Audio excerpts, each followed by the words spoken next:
Okay, so welcome to session number 75 of our Friday night Pathfinder 2 group in the Thassilonian Resurgeance Adventure Path. And Dooza has 139 days left. Not that anyone's counting. Yeah, not that anyone's counting at all. William's the bloody pocket god. Hey, well, it is one of the few things that's listed on the game page. Well, for the video anyway. And everyone's now level 5, and for the Friday night gaming, this is the 200th session. Managed 200. Yeah, managed to fit in quite a lot. Well, I almost had you get 5th level at 200, but we made it one session early.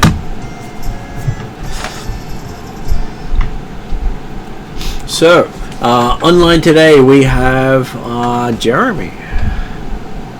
Yes, good evening all. I'm playing Cordar, the half-human, used to be partial elf, warrior of Sandpoint, trying hard to be the hero of the realm, living up to his belief in the legends of the Pathfinder Society, although that has certainly been somewhat smudged. Apparently should never meet the heroes.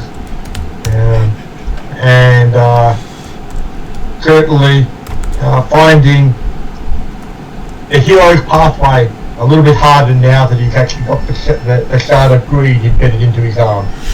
Yes, it will make things a lot more interesting. Next up we have is M.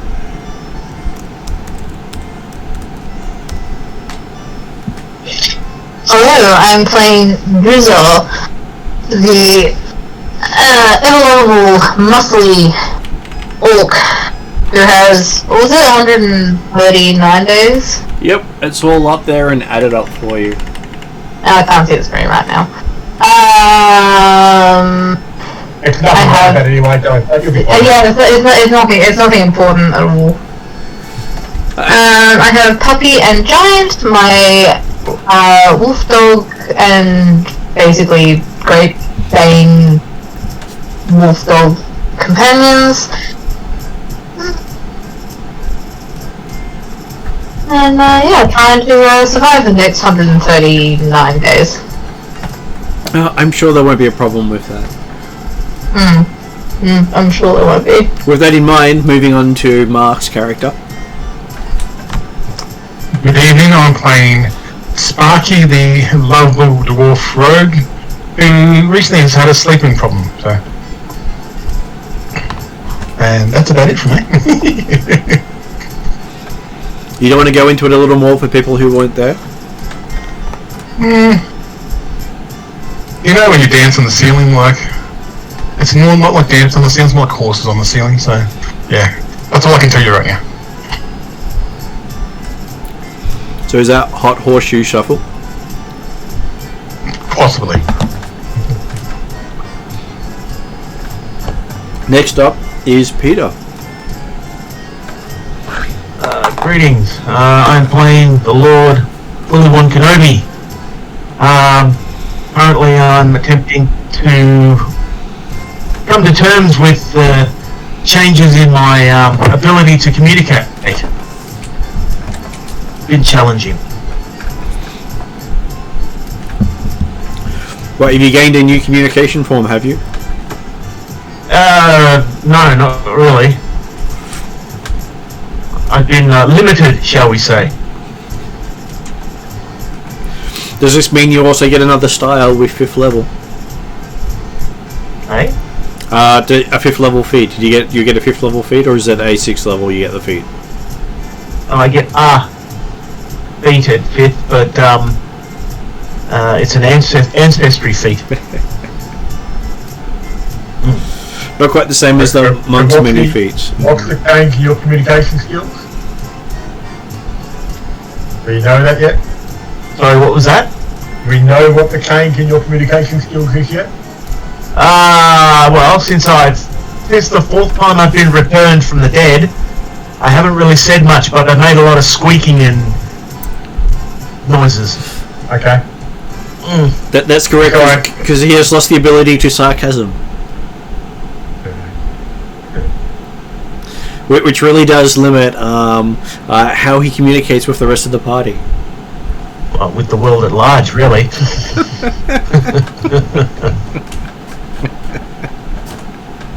Well, it's going to be hard to say. When you say something, you've got to mean it. You can't just be sarcastic. Yeah. Okay, so I am expecting 2 more later today if they make it, which is Josh and Victor. But they may both be caught up with other things. I was actually surprised Victor didn't make it on yet. Anyone see Victor on? He's not tried to go through Skype, has he? He has not, I've just checked. Lucky for me, I still have it open and it will pop up and say if someone's been trying to do stuff. Yeah.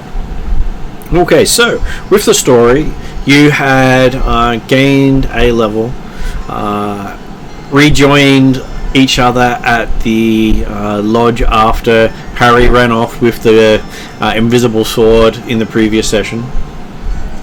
Most of you hadn't seen him for a few months at that point. And he's still got the sword. But he has given himself the Shard of Pride instead of the Shard of Greed. And with that, one of you had to take up the Shard of Greed, and that ended up being Cordar to be the protector of the people. He's sure that greed will not bring him down. I mean, let's face it. Cordar tries so hard on his purity that he believes that he can overcome. He's the one most suited to not be affected by the shard. Not prideful at all. Not at all. So you would have been I think most of the party would have been prime contenders for Pride.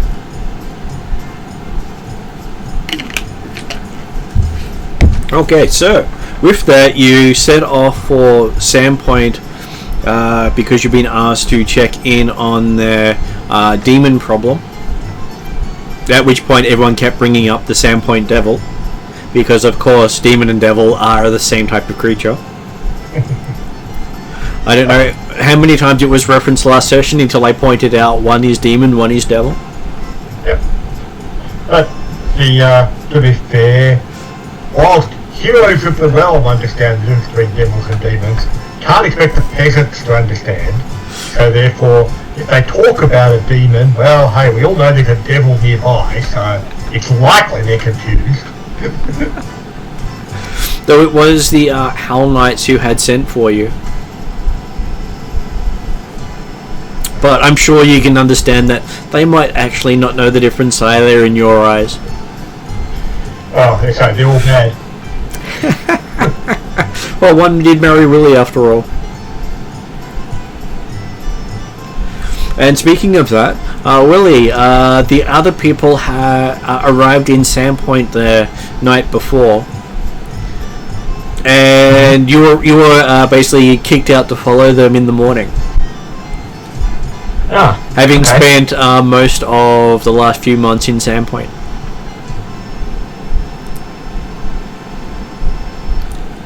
Yeah. Okay. So your wife, who'd sent for the people to deal with the demon problem, decided that you were going with them. Fair enough. We should. I guess that means he can probably catch up with us on the road, since we decided to go via the road, and so we had horses to try and get up to Thistletop.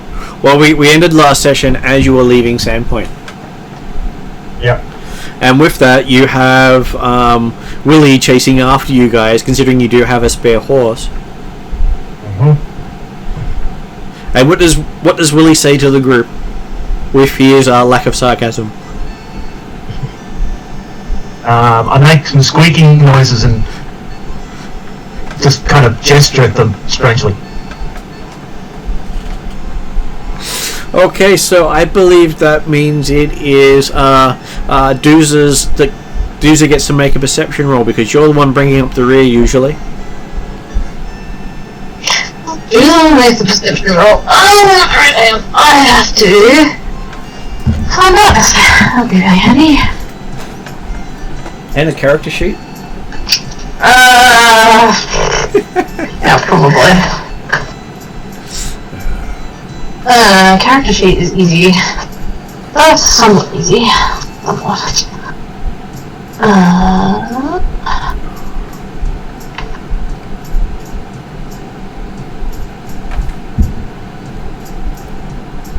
I'll sit right away from my child, it's fine.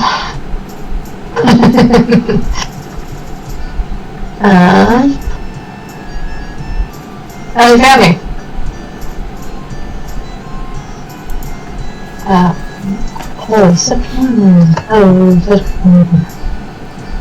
18? Yes, you hear some squeaky noises in the background, and turn around and see Willie hurriedly going along the road behind you.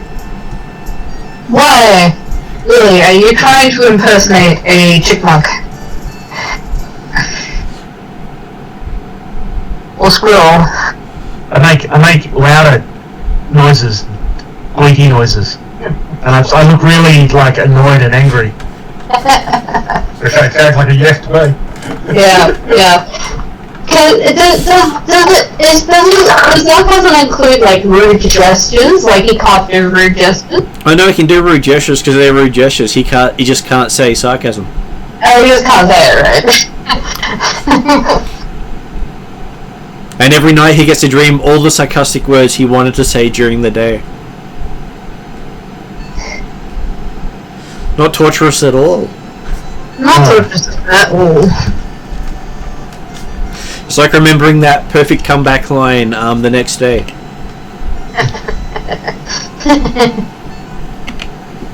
Do we all hear him by now? Or? Well, you hear Doozer. Doozer. Which is enough for everyone to pause and turn around and make Willie more self-conscious if they wish to. I'll do that. Of course, really self-conscious is the most important thing here, right here. So, I go, wonder what he's saying. I go, hang on. Does he have a horse? He does not. He have a spare horse. I believe it's a shaggy horse, is that right? I think the shaggy... I ended up on the shaggy horse. Yeah. I thought we had a spare horse. I'm pretty sure we could use it. You did have a spare horse, because you got one for each character. Yep. Knowing the fact that there were some characters that weren't there to collect their horse at that point in time with us. I think, without knowing Willie too well, that he might be asking us to wait so he can get on his horse. What do you think, Doozer? You know Willie better than I do.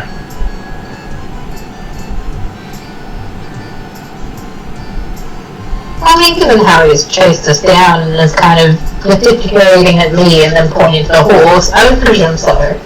Okay. I think I've done a very good, observation. Yeah, that kind of check, yeah. And I just, look back forward and just trot along with my horse. So, I've done my bit now, so.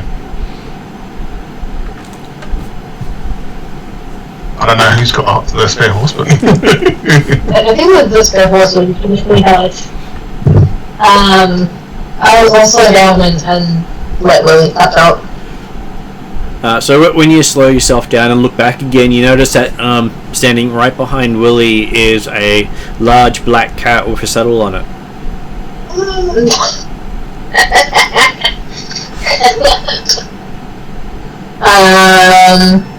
I think you might have mistaken the mouth. Is Kitty gonna let me ride? You think so? You look at the saddle. It looks to be made out of the skulls of those who have displeased Kitty.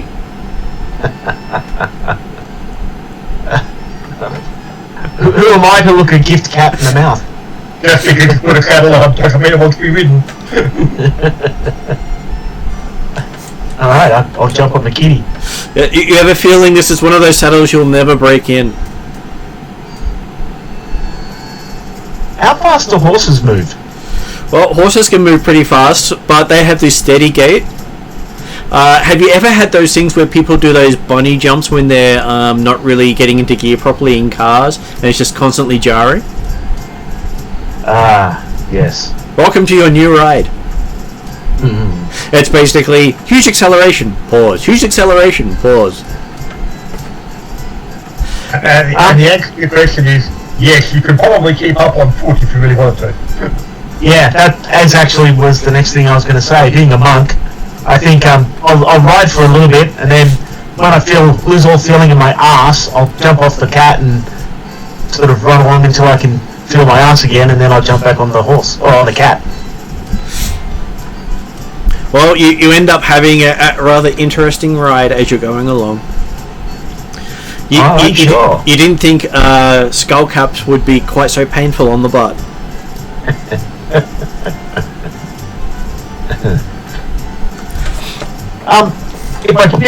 If I stick my blanket under my butt, does that help sufficiently? It does until you bounce high enough, and then Cat rips it off, and you come right down on the saddle even harder.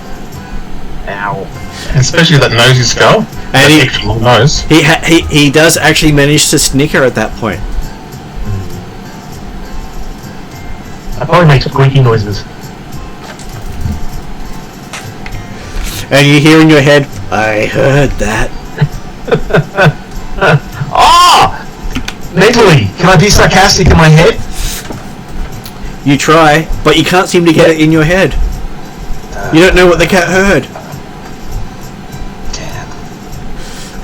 You heard what you were trying to say, even if you couldn't say it in your head. Yeah.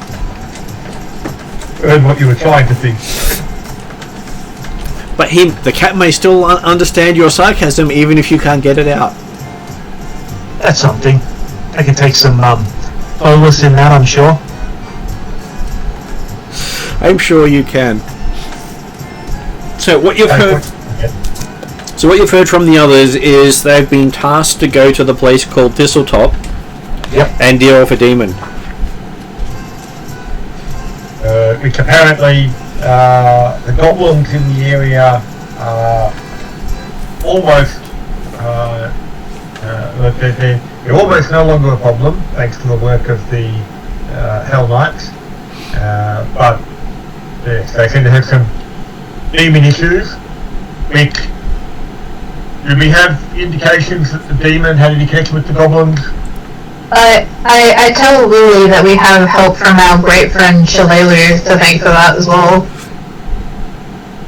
You do see Shalelu with them, as well as Amiko and Koya. Well, the only reason I didn't mention them, like from Mordai's perspective, is the fact, well, technically they've been putting out the goblin problem for quite some time. The Hell Knights appear to have made the difference.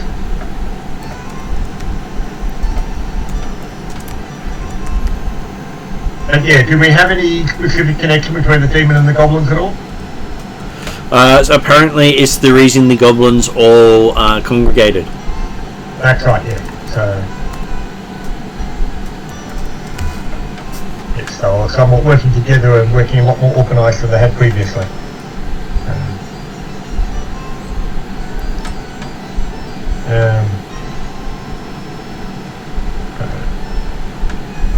Which is why we took horses from Nagamar, because whilst we could have teleported directly to Sandpoint, that would involve coming into Cordar's house that he's not certain about some of the people, particularly Harry. But also we certainly have to go out of town several miles. Horses are going to be advantageous. Yes, it would, because you're about, I think it's at least a day away from it.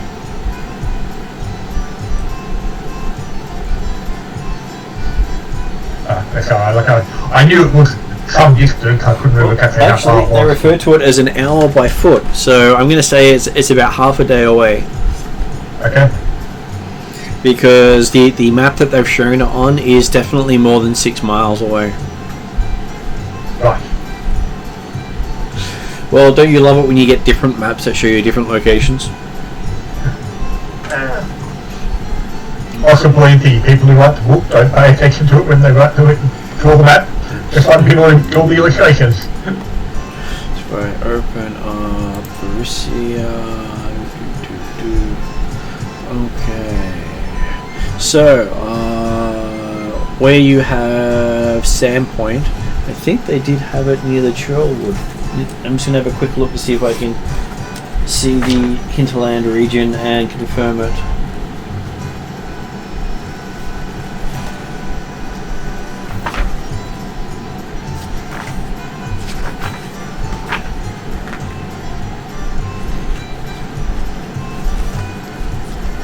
And I'm just gonna put me out of bed, so. Oh, good.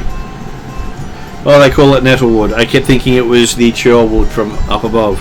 So yes, there are a lot of woods that you don't actually see.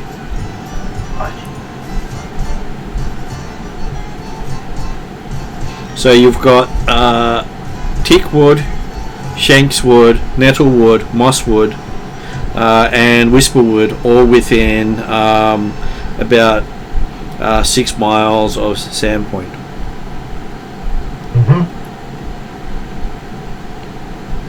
So quite a lot of different places to get lost in. And Thistletop is pretty much stuck on the coast itself, on the other side of Nettlewood from the road. Oh, that's right.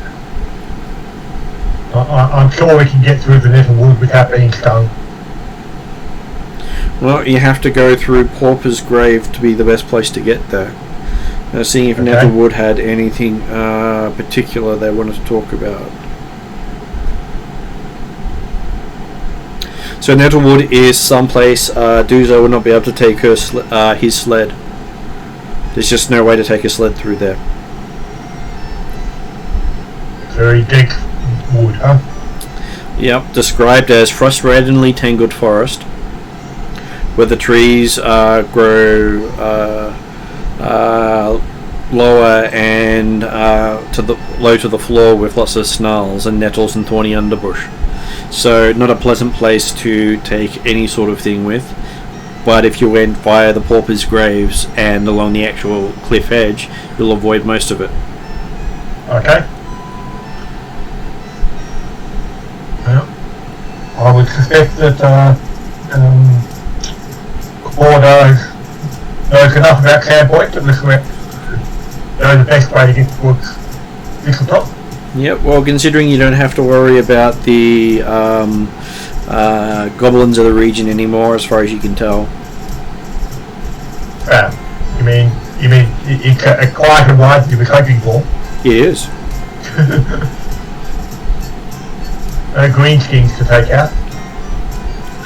None that you even hear in the distance. You're used to hearing most of these animals dealing around here, and the goblins doing all their nefarious singing and misbehaving, but not a single noise.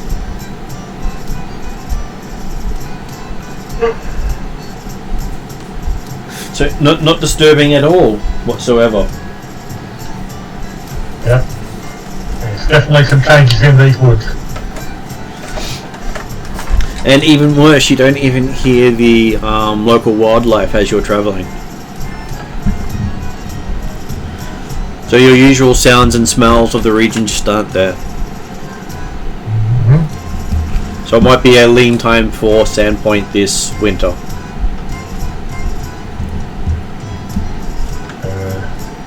Well, at least I don't have to worry about goblins. You do not?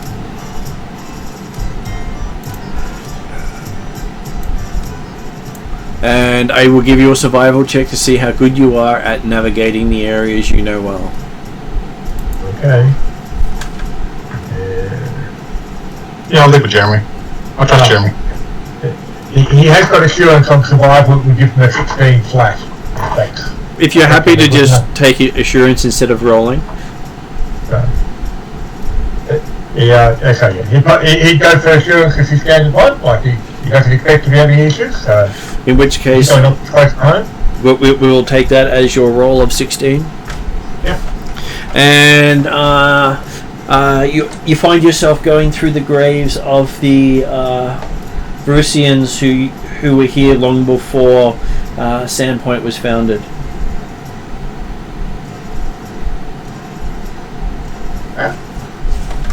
Yep. And it's always a disturbing sight passing through all the violated graves. I'm sure that the party needed to see some of the tourist sites around Sandpoint.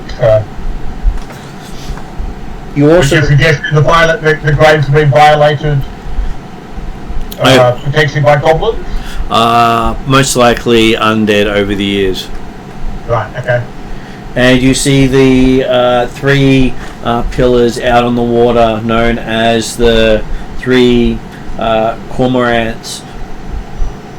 They are sea stacks protruding from the water with a miniature forest of eucalyptus and cypress trees.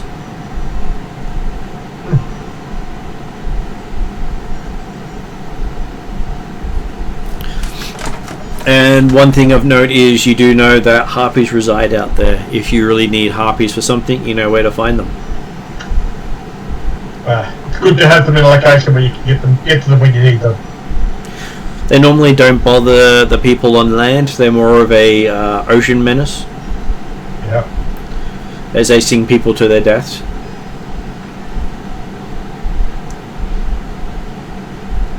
And north of this location, you can see Windsong Abbey up on a large outcropping out to the in the distance. Okay. It's one of those places you've always avoided. I'm happy to point out to those that might be riding up the front the highlights of the grounds around Sandpoint. Okay, and you have little trouble picking your way across the cliffs. Dooza does struggle a bit with popping the sled, but still manages to get there, even though the forest itself looks horrible in comparison. Not much needs to be cleared to go along the cliff face, or cliff top edge, as the case may be.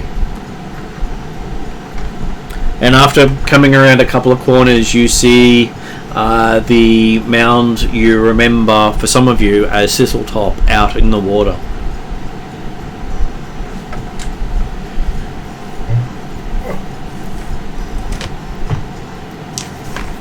Can we see evidence of demon activity? You do not see evidence of demon activity, but you do see what looks to be a damaged bridge hanging off it.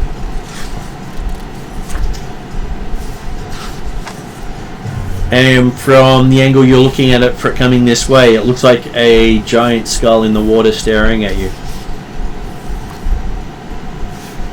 Not disconcerting at all.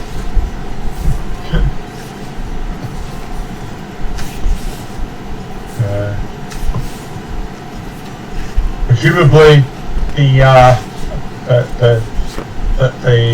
creature whose skull it was must have been named Thistle.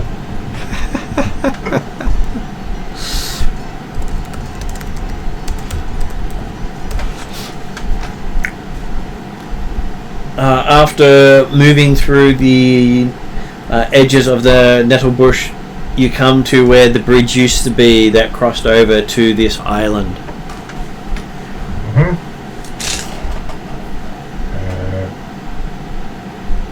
And it's obviously the statement of used to be and remnants of. Yeah, well, I'm guessing it's not so good for foot traffic at the present time. It's about 40 feet across to get to it. To get to the bridge or to get to Thistletop? To get to Thistletop from the bridge. Okay. And effectively there's nothing left of the bridge that's usable? Or like I say, the bridge has been collapsed in some way, is that right? Well, you can see the posts at each end, and each set of posts are burnt. So you think someone burnt down the bridge? I wonder if they burnt it down from this side or that side. Can we work that out? Hard to tell. It may have been burnt from both sides, or someone did a fireball. You know how these mages and fireballs are.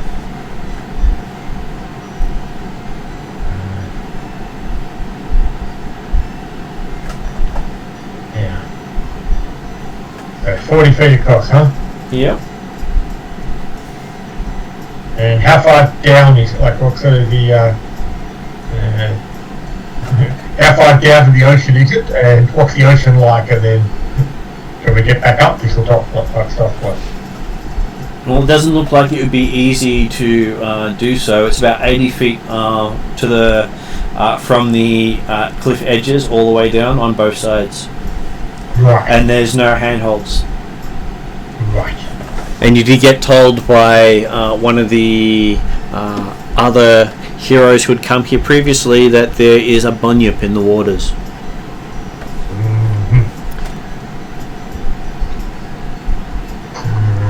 So a creature with lots of teeth and large size.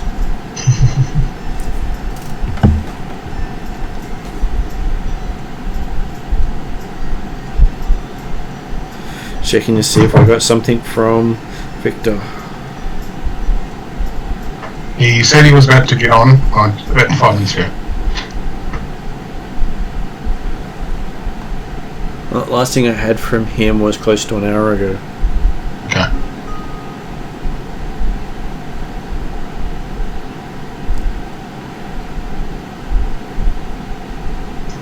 Alright. Everyone good with a DC 40 athletics check, are they?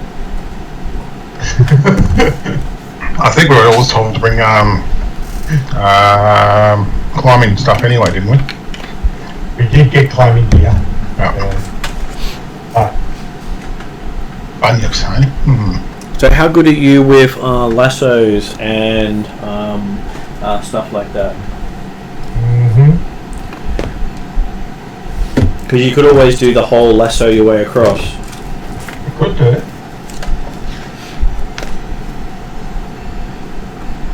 I was just having a look at what options we've got. I said, the first option was just to say, okay, what would the long jump at DC be? Well, let me have a look. I've got some skills and some stuff.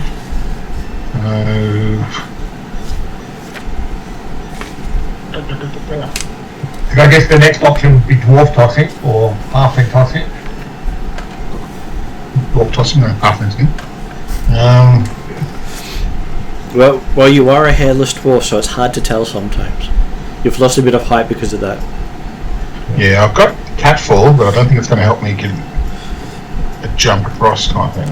I'm sure throwing the cat over is not going to help either. I didn't mean that. I say out loud. No, I've got the skill catfall. I was thinking. Sorry. It just means that when you try to climb down the cliff and you fall, you're not quite so badly off. Yeah. You can slowly fall into the mouth of the creature below. Yeah. Oh, there's no such thing as bunyips. I've been told as a kid. But I was told there was such thing as tigers still fight, so there you go. Well, hey, there are such things as drop bears in this setting. Oh, okay. So it's 40 feet across. To chuck a rope and get the hook on, it's a fairly big call. I was going to say, but like by the sound of it, there might be some definite targets there. Which the idea there's the stumps of the bridge are still accessible. Yeah, it's just what kind of, because that'd be athletics, wouldn't it? Because acrobatics is more the movement kind of thing. So, or it'd be effectively like a hit roll, using the lasso as your weapon. Mm-hmm. Again, something that's not going to dodge too much. It's not going to dodge, but it does have a few things to add to the difficulty, such as wind and distance. Yeah.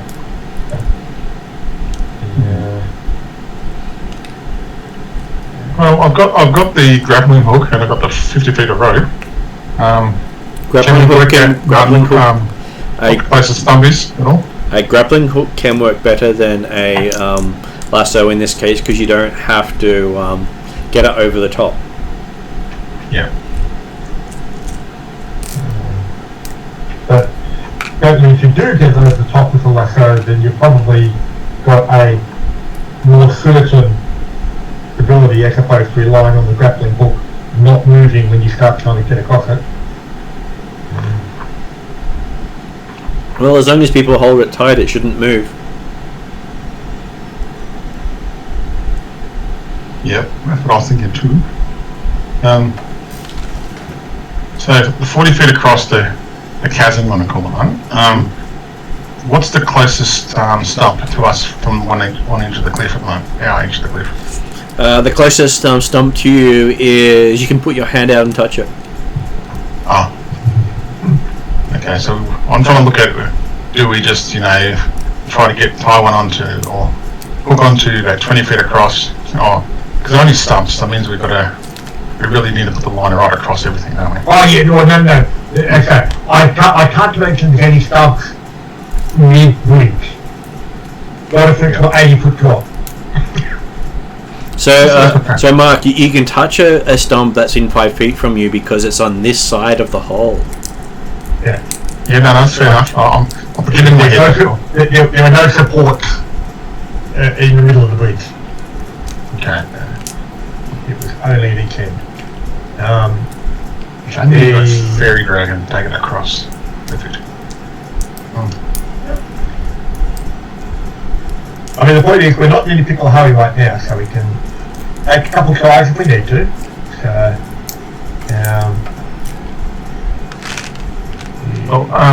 do you want to get my grappling hook out and we tie it to a bit of rope and see how we go? Well, I'd suggest that we probably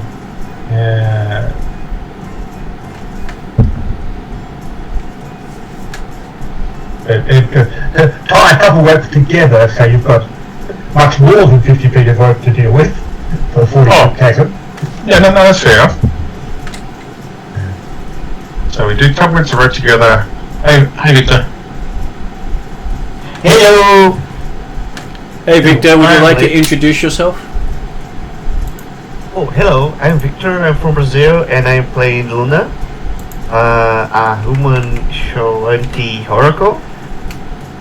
That's quite hard to keep being alive, I guess.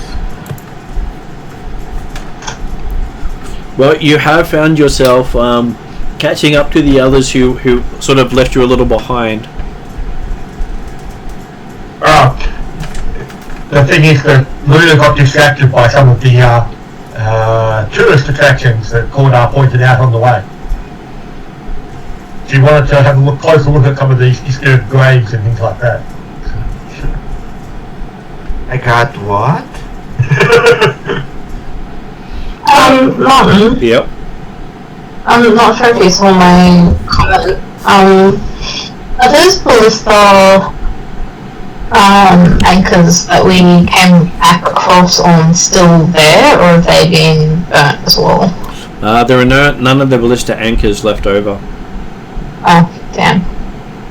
You look down and see that unfortunately something has pulled them out, as well as part of the cliff face. Oh, that kind of sucks.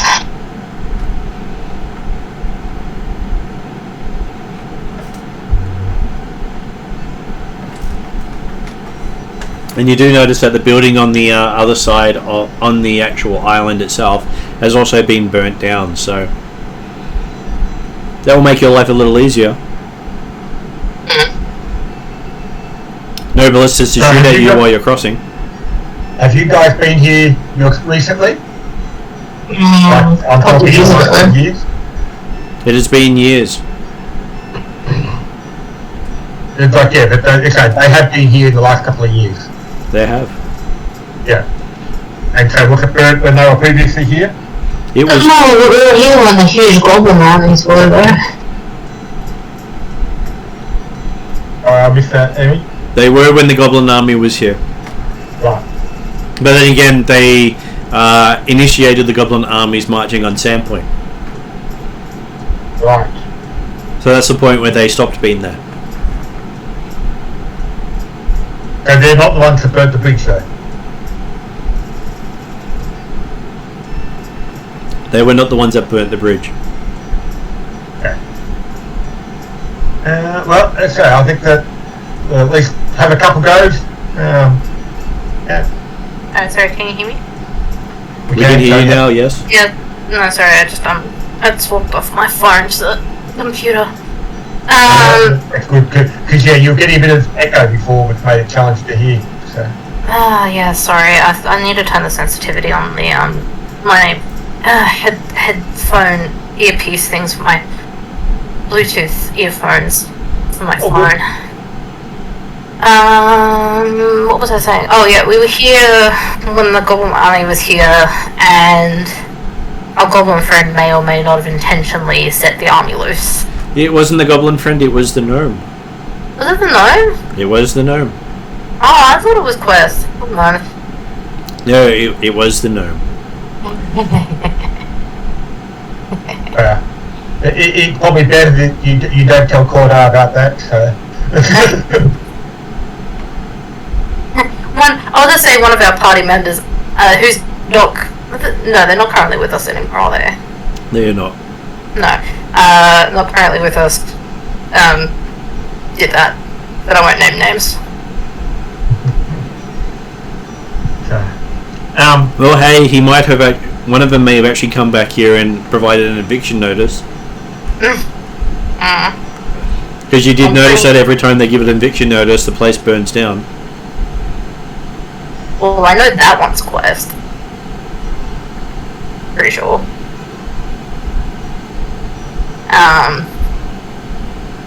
But I also asked Shalelu about it. But she'll probably know when it burnt down. She says it burned down about 6 months ago. So not too long ago. Just one night he burnt down, no one knows why. Oh. Yes. But goblins.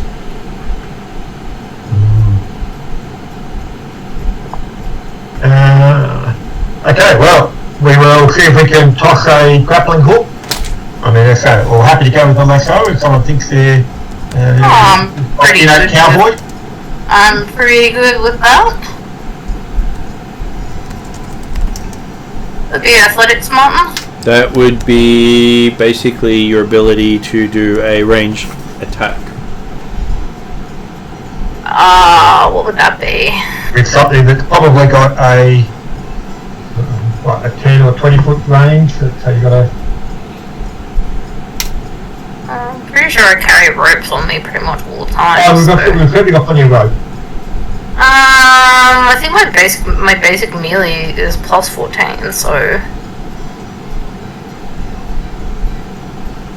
That might be different for your basic Owen though. I should be proficient in everything. Yeah, but throwing is probably based upon your dexterity rather than your strength. Yeah, that's a good point. I'm like a plus 12 based on my. It wouldn't be simple weapons, would it? It'd be without that, wouldn't it? So that'll be. It would be 10 plus your dex modifier. Is that right, Martin? It's normally, well, it would be 5 plus your dex modifier being your level. So I've got a plus 9 then for me. 5 plus. Yeah, currently level 5, not level 10. Yeah, no, sorry, I was reading it wrong. You're doing DCs instead of attack rolls? Yes. Yeah. So I would think, looking at Cordar, he's probably got plus 12 total. Because if you count it as, I think he's master now with simple weapon. Would it be expert? You'd be at least expert. Yes, I am. So it would be... It is technically a simple weapon. Oh, okay, then plus 12 for me then. Cool. I think I'm the same. It would be plus 12 if it's... Yeah. 9 for expert plus... Yeah, so experience +4, +5 for your level, plus your dex modifier.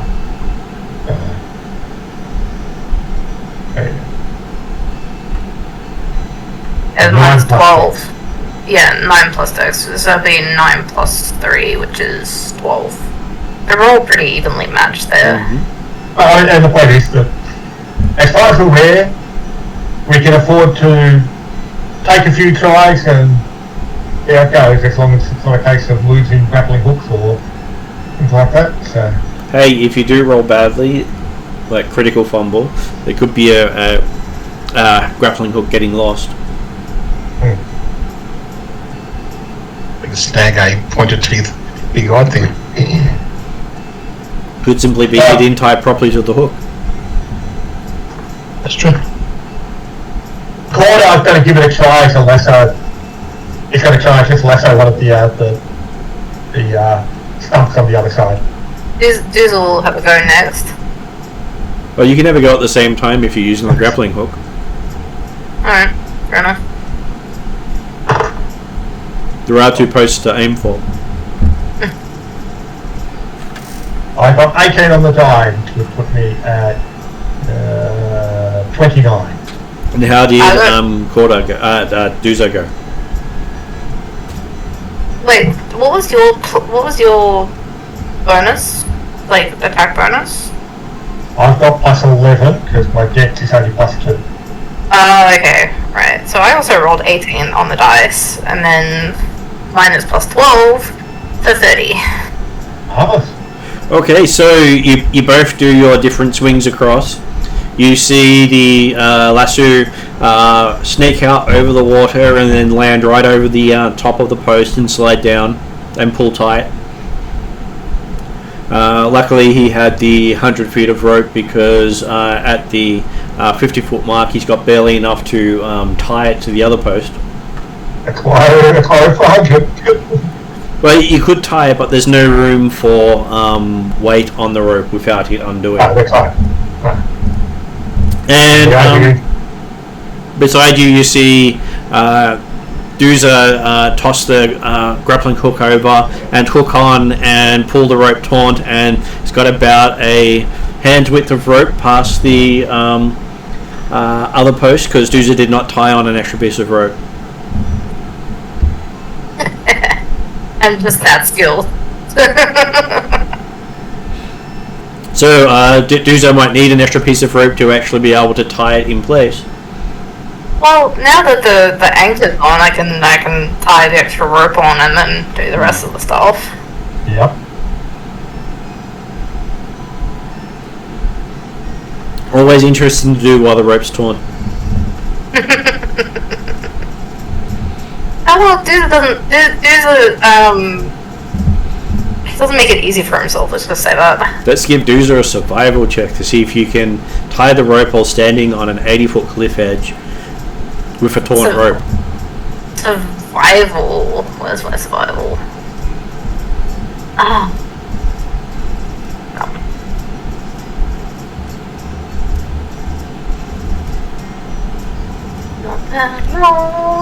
Of course, while you're doing this, you're just watching Corda quickly tie up his end of the rope, having prepared it earlier. 24 Martin. Okay, so dangling a little bit, sliding a little bit, cursing a lot, you finally get it tied up and tied to the post. Nice. So, how wide was the bridge originally? The bridge was 5 foot wide. Okay, so if you have 2 ropes that are about 5 feet apart, You do. that can be taut across the chasm. So which of you is brave enough to use these ropes? Okay, well, okay, we'll certainly start by just ensuring that both of them are pulled tight, using a bit of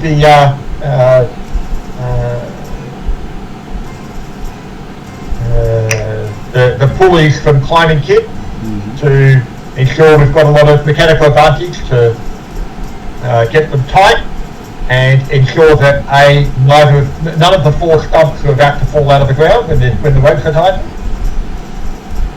Well, They all stay good to that? they do stay good. You've noticed that the grappling hook is bit right into the wood, so you don't think it's going to go anywhere easily. Yep.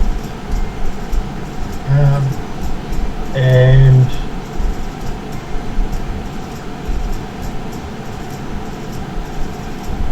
no.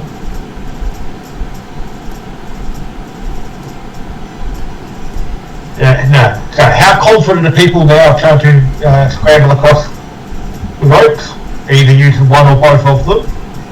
Well, you see Doozer pulling out of his pack, like, pre-made, like, rope sort of dog harness slings and starting to sort of dress his dogs and hook them up sort of on his back. I'm pretty confident in Cordar's one, so I look at Cordar and go, nod, and just I'm willing to go across with using my acrobatics. Cordar is probably more looking at people like Luna. Okay. Luna, you may go first. Because I suspect that of the people we've got in the party at the moment, Luna's probably the one who's the least athletics. No, I am actually very light. Now, as a reminder for you, Victor, you are 5th level and hairless, thanks to a request by the hairless dwarf of the group. Yeah, I'm hairless. That sticks to. Not even eyebrows. That brought me back and stuff. That's cool. I'm level 5. Yes. Yes, you are level 5. That's new. That's new. All right. That was last session. Ooh, cool. But I'm pretty good at acrobatics actually. Okay. And I am very light because I'm Oracle of the Sky Institute. So I have no problem going up. Okay.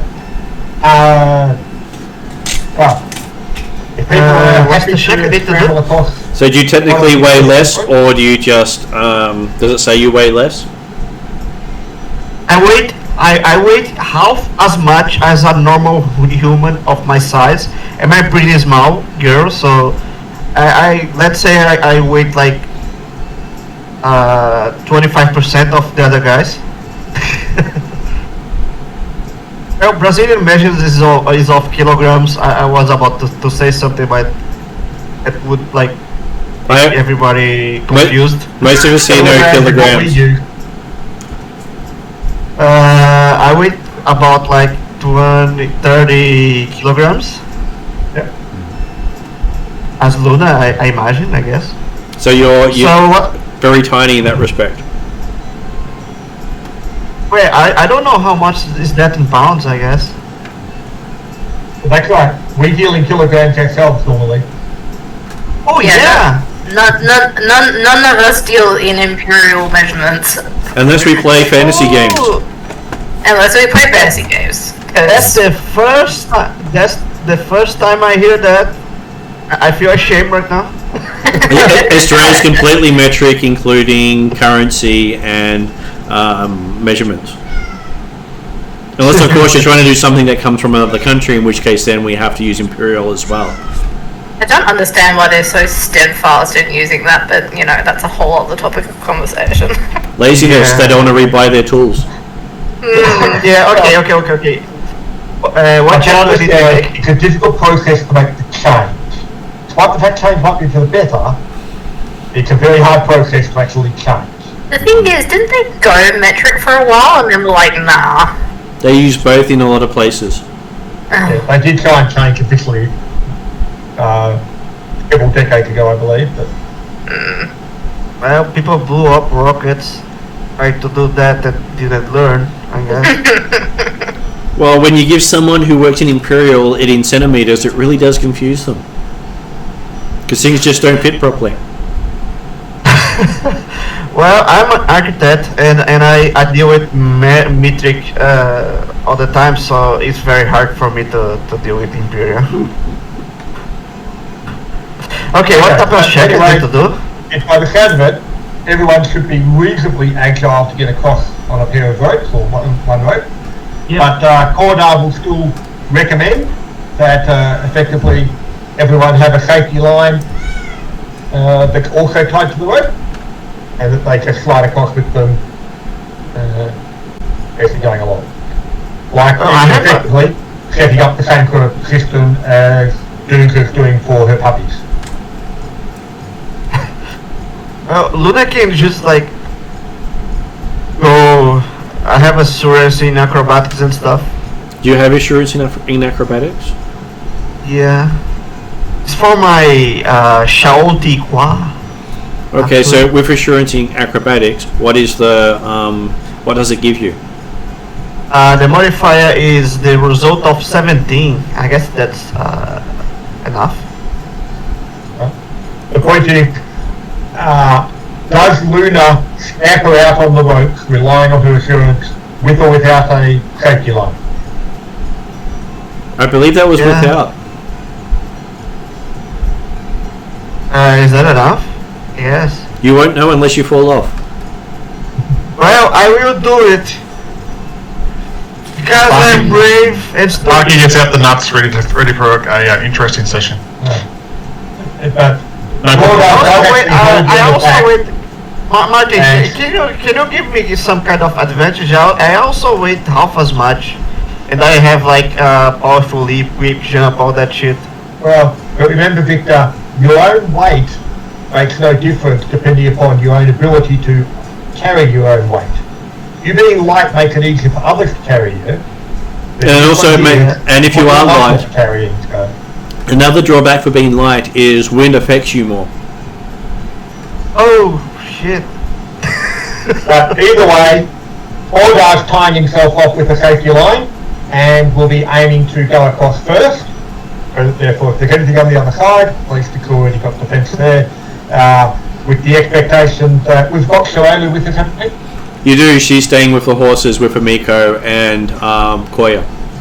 Yep, happy with that. But it does mean that if there's anything that does pop out, either while we're partly across the ropes and or just on the other side, Both of them will shoot at it's it. certainly within bow shot range for Shirelu. And also Sparky's repeating crossbow. But yeah, so Cordar's going to go first, having tied himself off with the safety line as well, and then he will, at least then people got indications how hard or difficult it might be. So what is Cordar's acrobatics roll then, as he moves So across? he's got plus 10 for acrobatics or plus 12 for athletics, depending on which one he's allowed to use. But I rolled a 10, so I've got 20 or 22. Okay, it's touch and go, but you make it across. Happy with that. If you didn't have your support rope, you probably would have fallen a few times there. Yep, or at least Oh my god, the test is hard. I lost grip a couple times, but the support rope meant that I was able to recover my grip easily. The wind is fairly strong. Use asterisk. We'll pick my D20. 1 second. Is it an athletics roll, Martin? A bit of both. Who's giving us some wind noises? So, Victor, you've got your microphone in the wind again. Oh, sorry. I put it out and I put it in front of the wind thing. Sorry. Okay, go again. Em, I just couldn't hear you for a little bit. It's okay. Is it athletics? It can be either, technically. DC is different depending on which one you use. So did so Duke's got purpose-built slings for her puppies? She does? Yes. Well, he does. This is not the first time I've had to scale. That's good. But it means then that basically you could effectively clip the sling on, and then we can pull them across. Like by having a rope, well, I didn't say that Cordar was dragging a rope, but I would suggest that the next person have a rope that they carry across, and therefore you can just drag through. So it can then work for anyone that's not feeling confident. They can just effectively be pulled across like a flying fox. You can be a drag. I'm happy to go across next with an extra piece of rope to do that, as long as people are happy to hook my dogs up after I get across. Are you sure that I'm sure they are. Shillelagh gives you a thumbs up. Yeah. Well, I will use my better score of athletics, being a plus 15. I rolled a 19 on the dice, which gives me a 33. Okay, you don't know why Cordo was having so much troubles getting across here. It's easy. Well, probably Cordo had a bit of trouble because he's in half plate.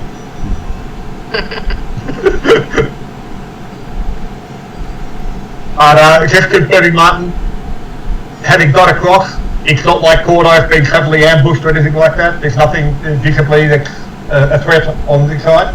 Nothing that looks like a threat on this side. The building here looks like it's collapsed in on itself. Okay.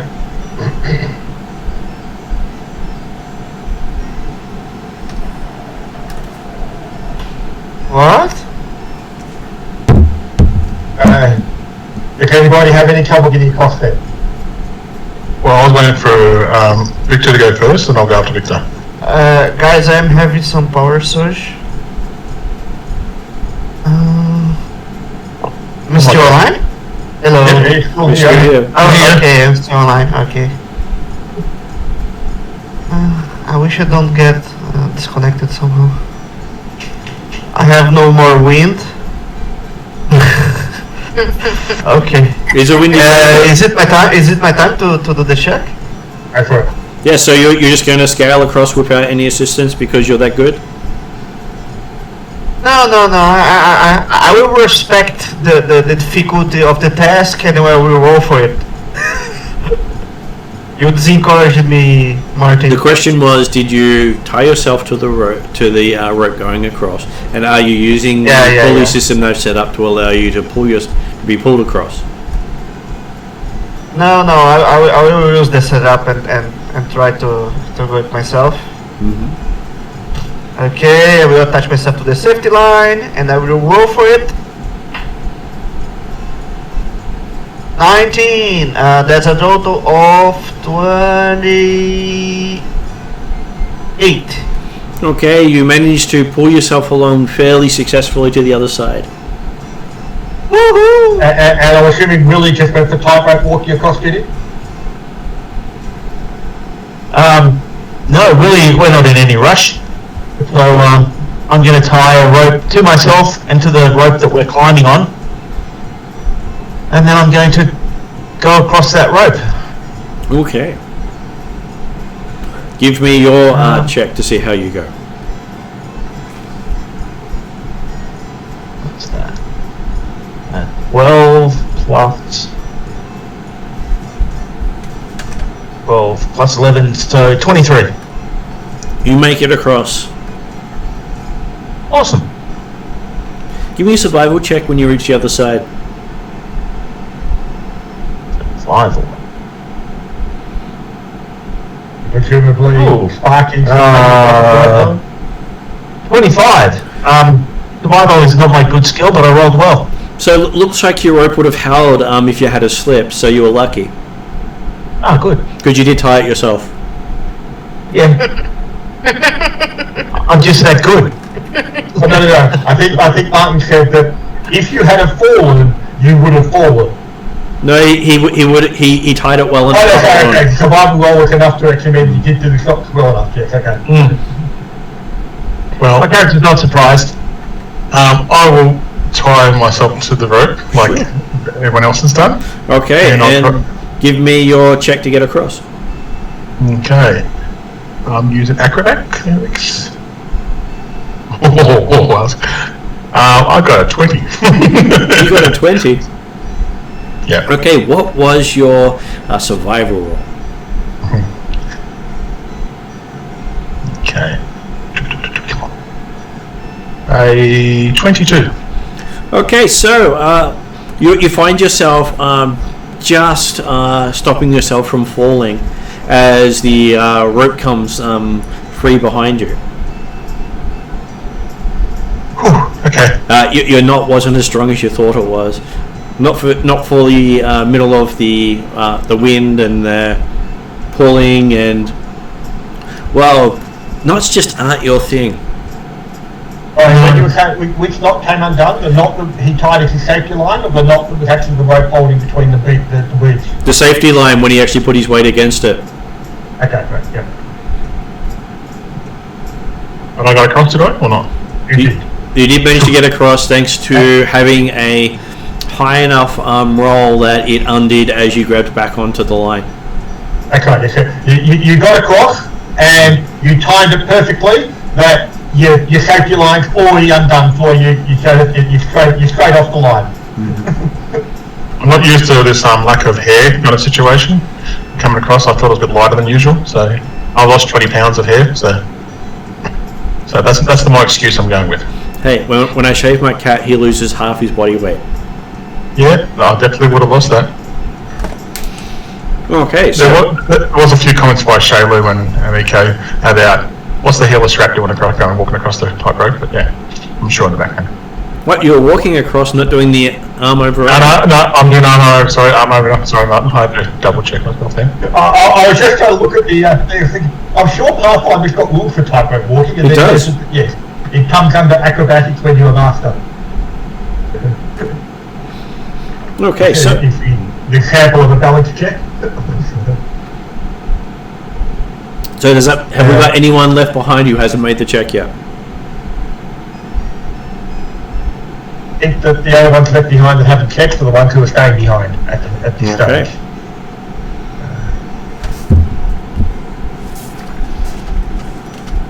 Looking around, you How see, big is this island?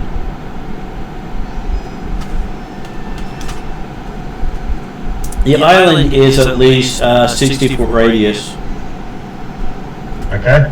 so it's quite a large scale in that sense. But it's the and apparently there's no building left. We'll look around the ruins and see if there's any evidence of structure left standing, and or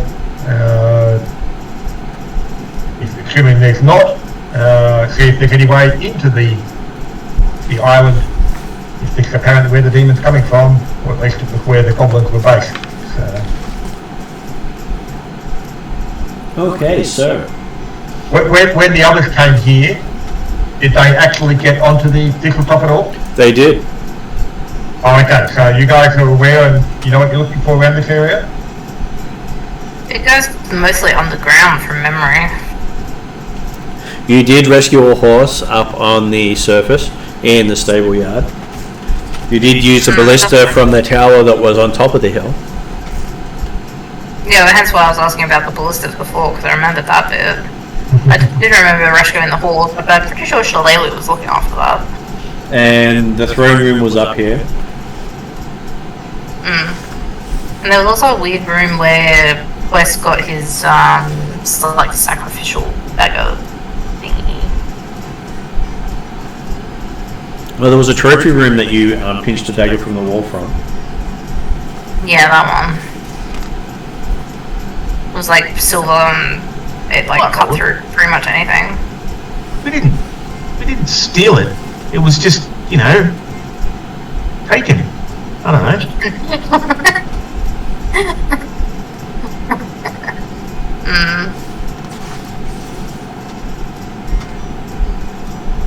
So having a look around, seems the only room that seemed to have survived the burning of the top was the treasure room, you remember. I'll be back in a second, Mom. My food's just turning on. All good. Sorry, there was what used to be the treasure room is the only one that's still standing. It's the only room still standing, and you can start moving aside debris to where the stairs go down. Okay, yeah, and that was the next question I had. Was that more importantly? There going through it. So obviously we'll double check and make certain there's nothing else actually up here. Like if there is a room that's still standing, we'll go in and just double check there's nothing taken up residence in that room. So I got they're trying to clear the like a presumably Cordar and Duke are probably trying to clear the rubbish a bit. The others can have a quick look at that room and just make certain it's clear. Yeah, I got a 32 on perception now. So. I'm just doing a bit of a clearing check to make sure everything's good. Not for traps, purely just looking to make sure everything's okay. Okay. So specifically not looking for traps, just making sure everything's okay. Just making sure there's like nothing we've missed here, there. And if I did traps, it'd be the +1, but I'm not looking for traps in particular. So I'd have to do separate perception rolls, I believe, for that.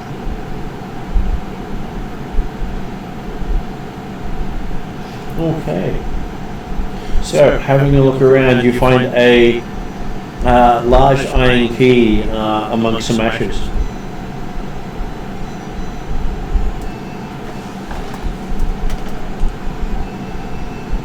And when I say large iron key, the key is about half your height. A convention sized key. So we're talking like 2 feet long. Order, I might need a hand here. Order. I tried as much as I can with my strength 10 to lift it. I probably didn't get lifted too far. And then I drop it again, I'll probably say. Look, this too impressed. So you can see the finger marks on the side of it where the dwarf tried to lift it.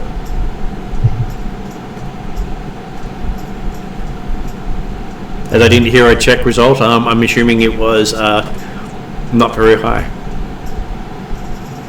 Oh, hang on, I'm what?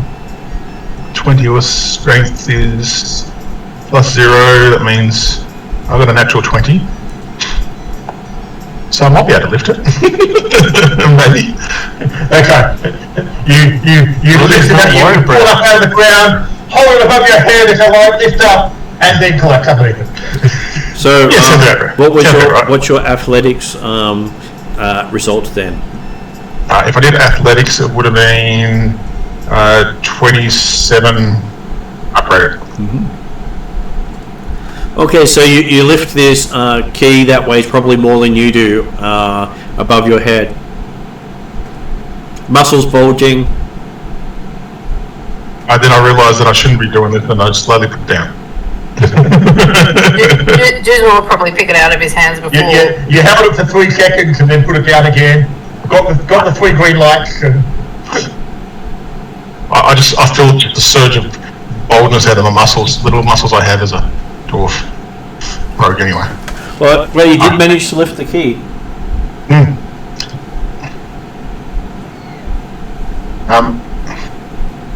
I found a key, if that helps. Don't know what it's for. Whatever it's for, it's probably a big chest. Or possibly a doorway to the type of creature whose skull we're standing on. I like big chest idea, sounds better.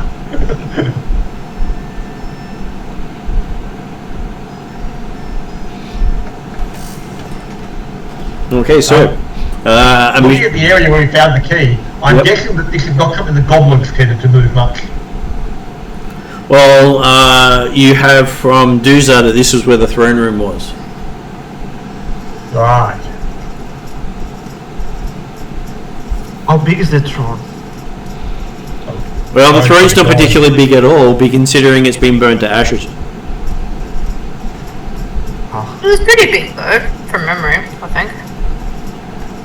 It was. It was a wooden throne.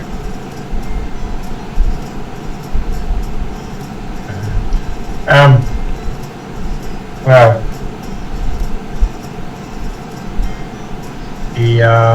assuming that the party's happy for Cordar to take the key, he'll place it into his pouch/pit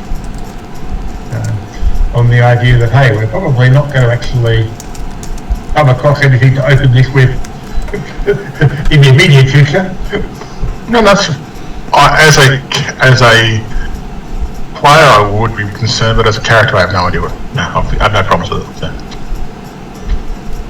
Hey, just for sheer gold value worth, it's a lot of iron. That sounds good. Depending on who made it. presumably not goblins.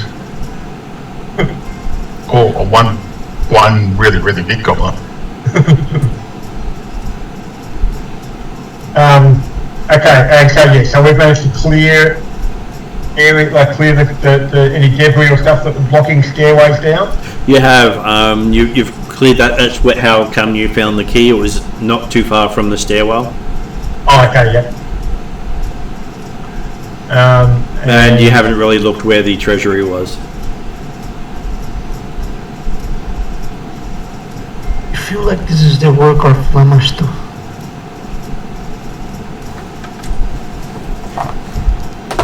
I don't think Luna's half wrong there from memory.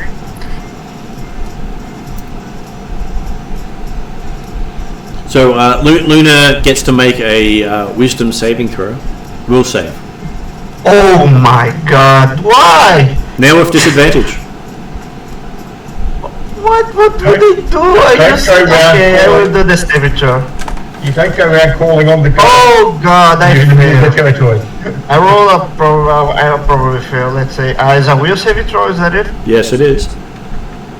At least I'm an expert. I got a total of 16. You feel a presence watching you. Oh my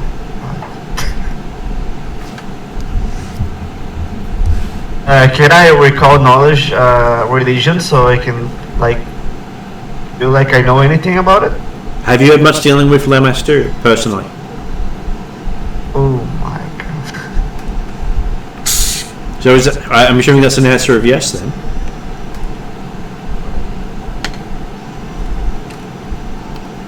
So Okay. has Luna had dealing with Lamastu personally? No. Then it wouldn't help you to make a check to realize whose presence is watching you. Okay, well, I realized okay, that this is like Goblin's work or something else, maybe some aberrations and stuff, so that's what I realized. Maybe it's some divine work here. Well, you called out to the gods and something's answered. Or at least somebody paid attention.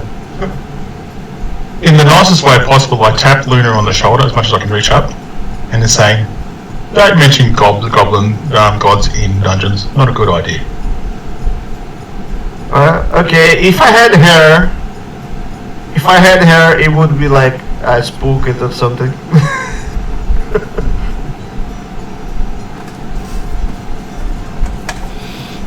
Hey, some gods pay attention to what happened when people say their name.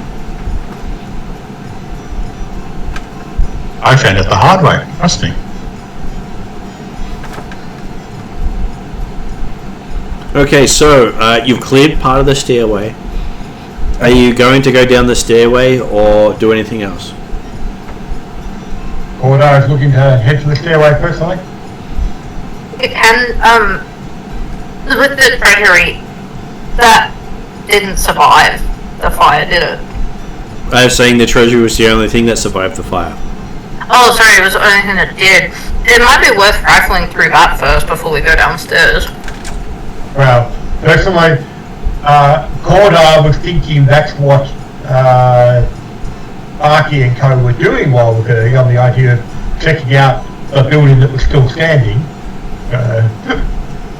We did have someone say they weren't particularly looking for traps, so... As a player, I recognise that we've skipped over it. Corridor's working on the idea of that's been looked at, so that's why he's ready to go on. No, because I thought we were only looking in this area as well, so I wasn't thinking about the still standing area kind of thing. Yep. But if somebody mentions to me, I said I can have a look there. If you give me 5 minutes or so. Okay, so well, Corridor, okay, we're ready to go down there. Basically, assuming that everything up here's been checked out and cleared. If someone mentions, oh, hang on, we haven't looked at the place that's still standing, then I better look. Yeah, I'll have a look. Mm-hmm. Not my best roll. I think that's a 16. A 16. No, it's a 18 actually.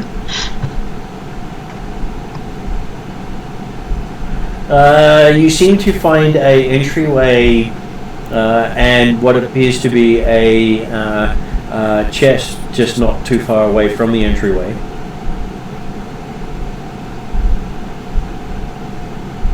Can I do a traps check on the chest? You can do a traps check on the chest. I'd like to do that. So, as you go in to do a test on the chest itself, give me a reflex saving throw. Okay, I get a bonus if it's a trap that's getting let off. It is a trap that you're letting off, walking up to the chest. Okay, I'm just going to remember my bonus I get. The chest was not trapped. The hallway to the chest was trapped. Why did I thought it might happen. So, there's no point putting a trap on a mimic. You put the trap leading to the mimic. Okay, here we go. I was about to say something, but better not. Unbelievable. Unbelievable. I got a plus 15 and I rolled a 5. I love it. So 20 total. So, with your total of 20, you look down and you've got a blackened blade sticking in your leg.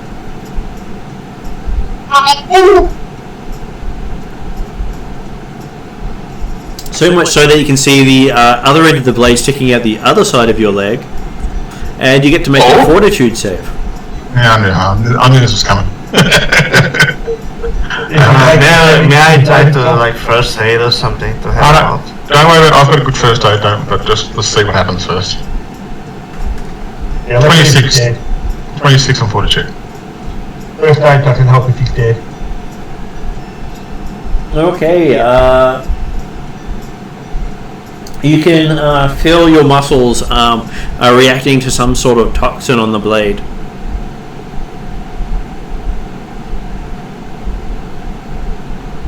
Reacting in a positive way or a negative way?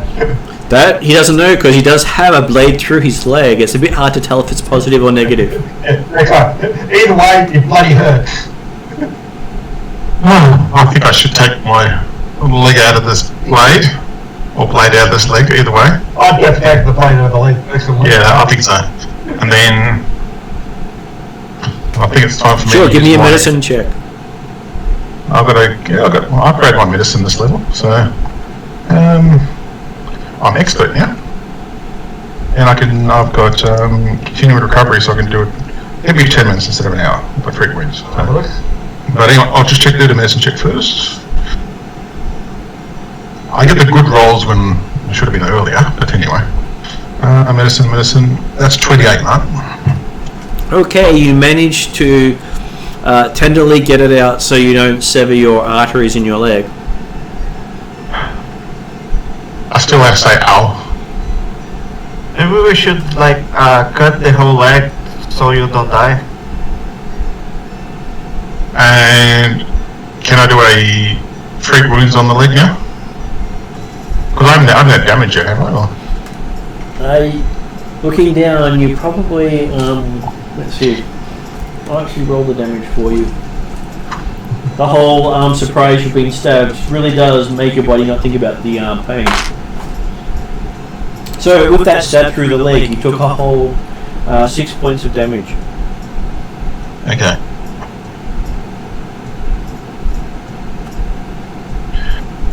But I feel there's some sort of venom in my system now, is that correct as well? Or something's got into my system. Well, looking at it, you see the blade is quite rusty. And covered in some sort of black goop. Neither that's a good thing. Do I need a medicine check to work out what it is, or? So you're going to spend time doing a disease check? Yeah, I think I should, just so I don't pass out in the middle of a demon fight or some sort. So. Is that a treat, like a treat wounds kind of check? No, it's actually there's an actual check for diseases. Okay, cool. I mean, hey, if it's the real world, it's always good to get your tetanus shot after stepping on a rusty nail. Yeah, 21, Martin. So Okay, so you're going to spend 8 hours doing this? 8 hours. Oh, I'm okay. assuming you've read your book or have your book available to you. I don't, but if it's 8 hours, I definitely won't do it then. I thought it was just like a 2-minute check, but so I'll just double check that.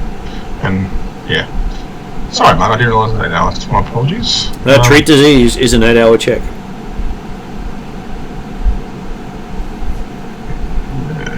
Okay. There's 8 hours, and I'll just keep going, and I'll just have to watch it as I go. Hey, treating wounds itself is 10 minutes. Yeah. No, that's fine. I thought I only lost 6 HP, and I thought until I feel something's happening, then I'm not gonna. Yeah. And you put your leg up, you're good to go. Very simple bandage, no healing on the bandage, just bandage it up. Yeah. Okay. I think the trap's been triggered.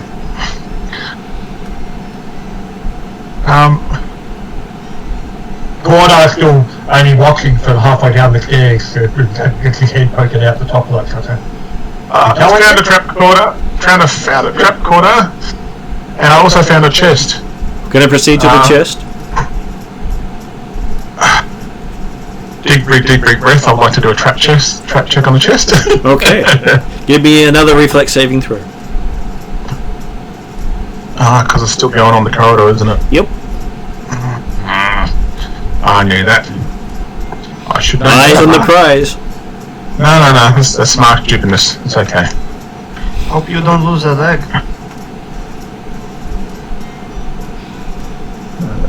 23. 23. Apparently you stepped on a spike trap.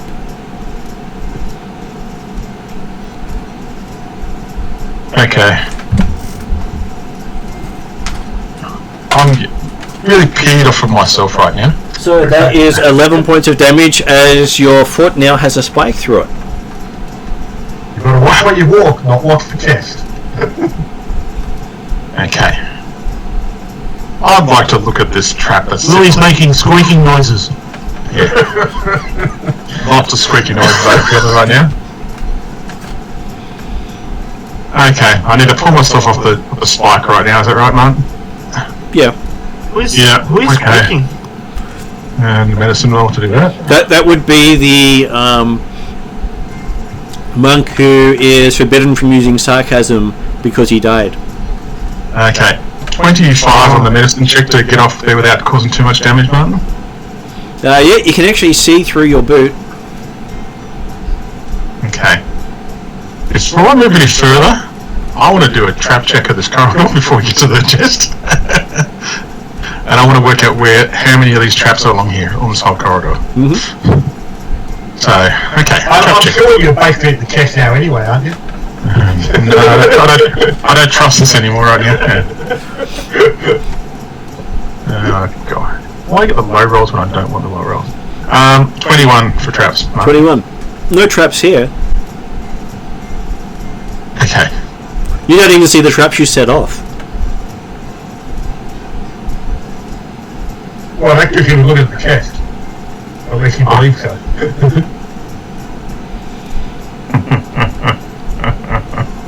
That's hilarious, this is. Yeah, because all my rolls for the trap checks and all this other stuff has always been, 5 and below. It's great fun. I think Hey... Does anyone else can check for traps here? I'm having a bad day right now. I'm looking at anyone else in the party. I was about to say something, but better not. No, I have something watching me that's not. No, look, don't go there. Isn't Good. Isn't detecting traps just perception? Yeah, anybody can look for traps. Yeah, I just get bonuses, that's all. So. Hasn't helped him at all. Which no help at all, because all my rolls were 5 and below. So. Do you just want to like sidle through the hallway? Yep. Walk up to the chest. Mm-hmm. Okay, reflex save for Duza.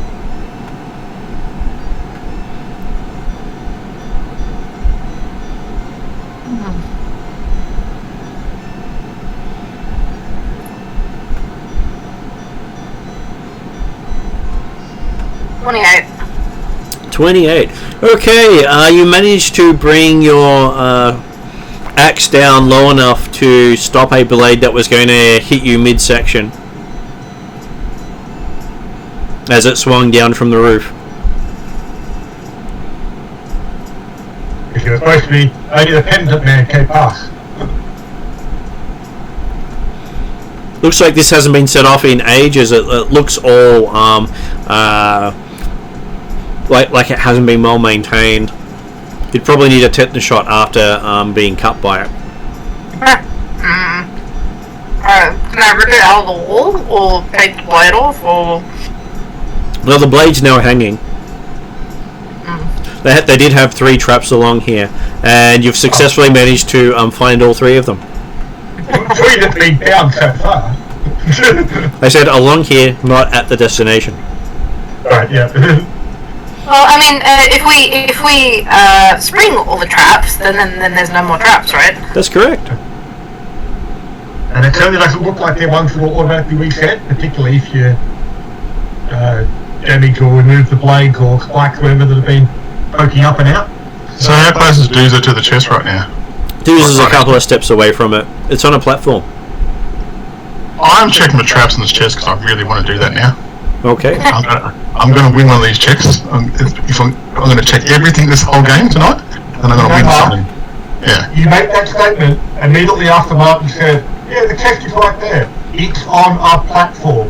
Yes, I'm checking around the platform. No, you said you're checking the chest. I'm checking around the platform, not the dice yet. I'm checking the platform and the chest. I'm checking everything around the whole thing. 1 millimeter in front of Doozer. Okay. Thanks for the clarification there, Jeremy. I was about to laugh. Yes, I know. I was thinking. I think we're all laughing. But hopefully with you. And when the chest lasts with you too, that's a problem? That's a 21, because I rolled a bloody 6 again on the dice. But anyway. What traps? There's no traps in this hallway. Was that no traps? Yeah, no traps in this hallway. You haven't seen one yet with your investigations. Cordar takes a couple steps back up the stairway, so when he sits down on the stairs, his head is still just above level. Yep. I'm sure everything's perfectly fine here. Yeah, Doozer, it's all fine. No problems at all. No, awesome. And I can't start. Step in 5 meters. Step.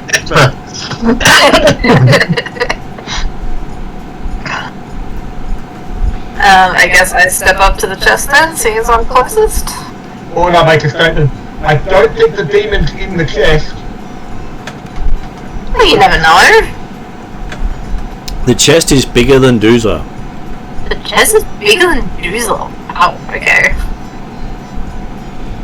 Does it need that massive key? You just figured out that big engraving on the side of the chest is probably a keyhole. Hey, where's that key gone? You have to walk back through the traps to get it. That's fine, I'll do that. You get there and you find it's not there because at this point I will point out that Cordar put it in his belt pouch of holding. I did say to the party out loud, where did that key go? So presuming Cordar may or may not pipe up at that point? Oh, okay. Considering the fact that you had to pull the pit out to actually put the key in there type stuff, it was very obvious. We'd gone that, we put it into there, directly on the idea that it wasn't related to anything up here. So certainly not on, people would know that he got the key. Not everyone was paying attention. Especially Doozle. Because he was helping move heavy things. Doozle good at that. I would have seen it, wouldn't I? Because I would have given it to him.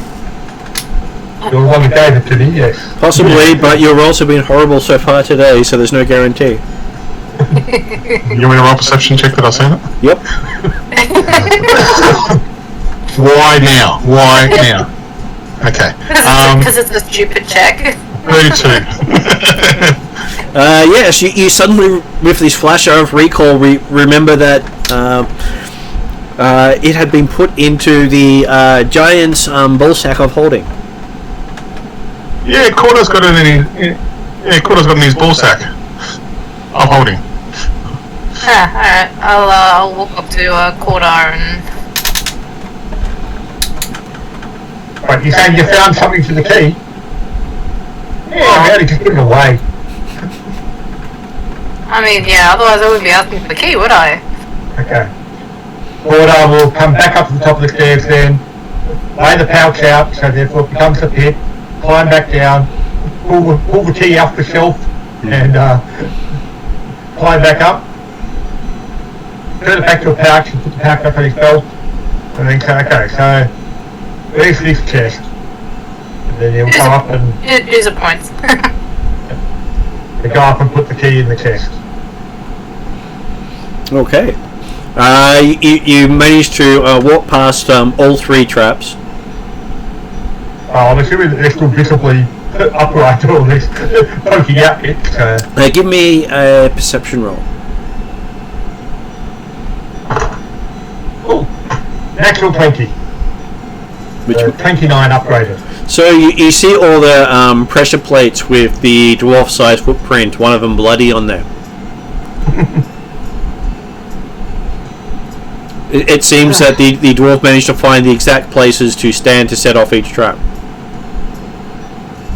I do this for the party. Which is Thank odd. you. Which is odd considering he didn't. She didn't set off the 3rd trap. She still managed to step on the pressure plate afterwards. On that one there, he probably worked on the idea he saw where Doozer stepped and therefore must now be safe. Yeah, but that ship sailed. Okay, you manage to slide the key into the lock, and you hear it click, and it turns itself. Doozer put it. Cordar put it in the lock. Oh, okay. And Cordar will deliberately walk away from the chest. He'll actively avoid looking in the chest. Doozer wonders why he's looking away and just then kind of shrugs. I will, on the attempt that 3 times lucky, I might get another trap. I would look into the chest. Okay, the rim of the chest is about 4 feet up. Do you pull yourself up onto the limb and look at the edge of the chest and look in? Oh, okay. So it's good. Doozer can help. Because the chest is bigger than Doozer. Oh. So it's okay. So if Doozer held me up, could I see into it? Sure. Hey Doozer, could I? Is that standing on the platform, or is that when you're still below the platform? Even standing on the platform, should need help to look in. No, but I'm talking. If Doozer's not standing on the platform, and then basically Sparky's standing on Doozer's shoulders, well, Can do that. Yeah, sounds good. What could go wrong here? What could go wrong indeed? Yes. Okay, well you need me to roll that. What would you like to roll? Well, stand on somebody's shoulders would be acrobatics, wouldn't it? Sure. Let's see if you can make this fumble. I chucked 3 dice out, by the way, already. Oh, they're in the bag of shame. You do realise that if they've rolled a 1, there's a less chance that they'll roll another 1 straight away. It has been a 1, it's just been below 5 and 6. Acrobatics. it doesn't make any difference on the probability. Still, I have a belief in this. That's a 26 for acrobatics. Okay, you suddenly feel sure of yourself standing up on solid ground. Or on Doozer's shoulders, is that solid ground? Well, it's Doozer's shoulders. How more solid can you get? It's almost like you're standing on steel. I feel like my lack of muscles is starting to...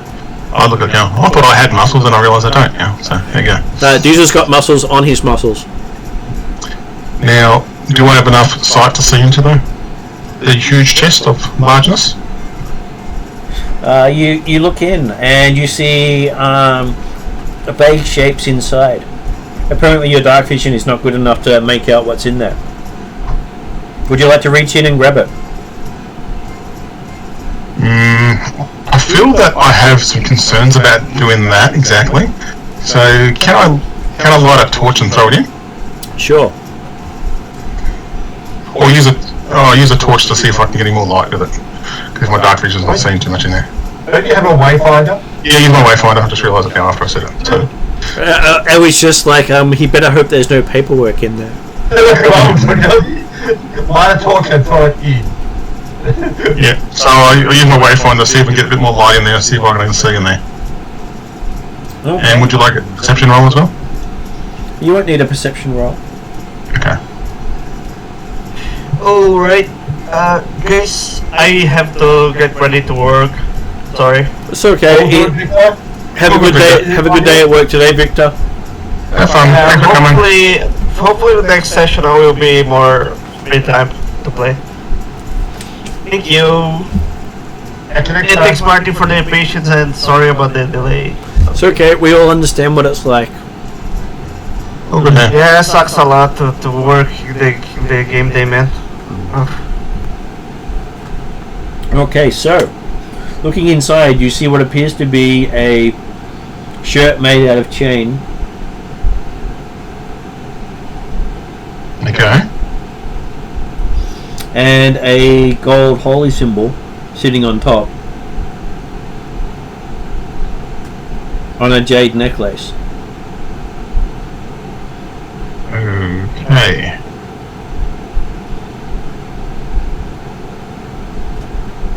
Okay. Well, I'll tell dudes of this what I see in there. Can we got any rope to let me down in there and see if I can collect this? The chest itself would probably only be 3 feet deep on the inside. Okay. But I'll still need some help to get out, wouldn't I?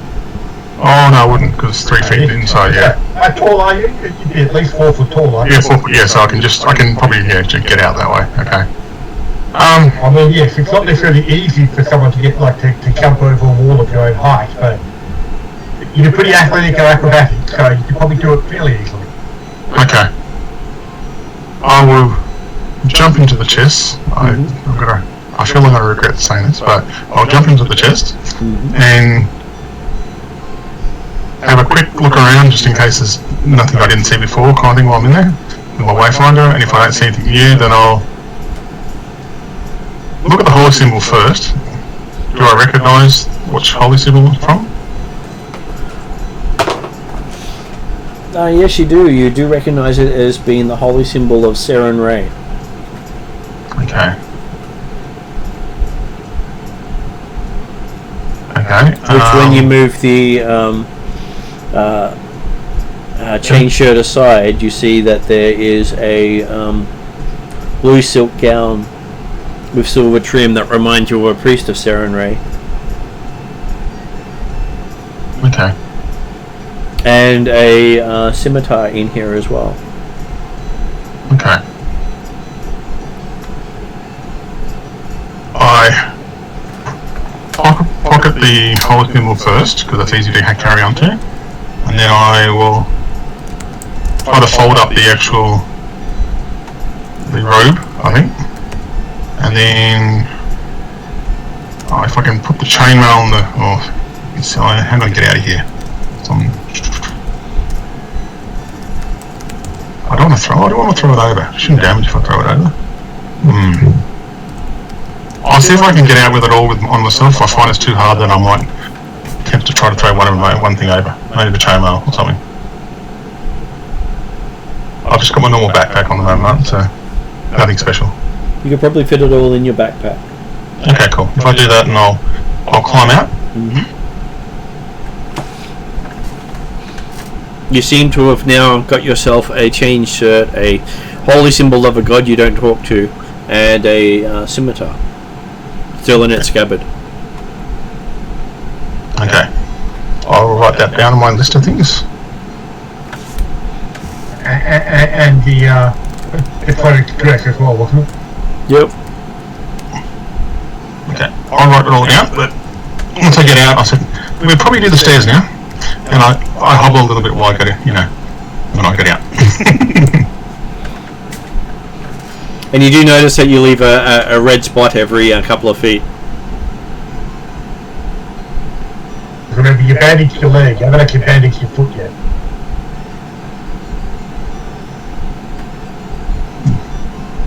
I will treat wounds on my foot now, Martin, to make sure no blood comes out anymore. You take 10 minutes while they start going downstairs? Yeah, I've got a quick 10-minute check. I can do that, so I'll give it a quick go. So.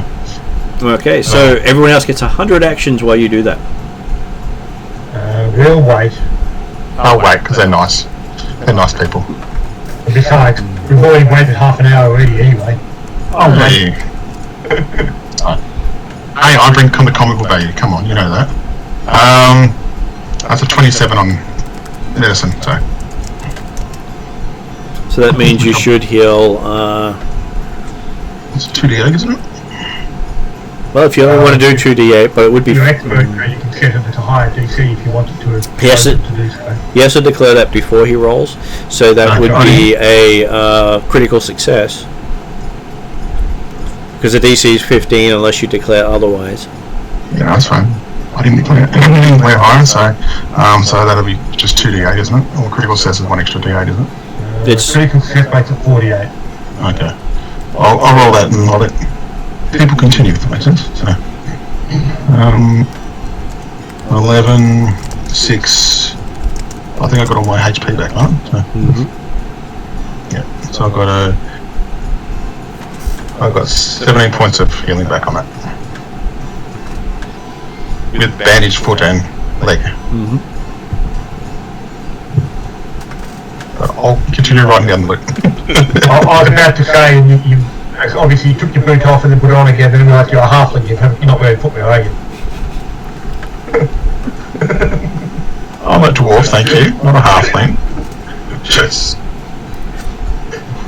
I think he was waiting for that. Can't possibly be a dwarf, you haven't got hair.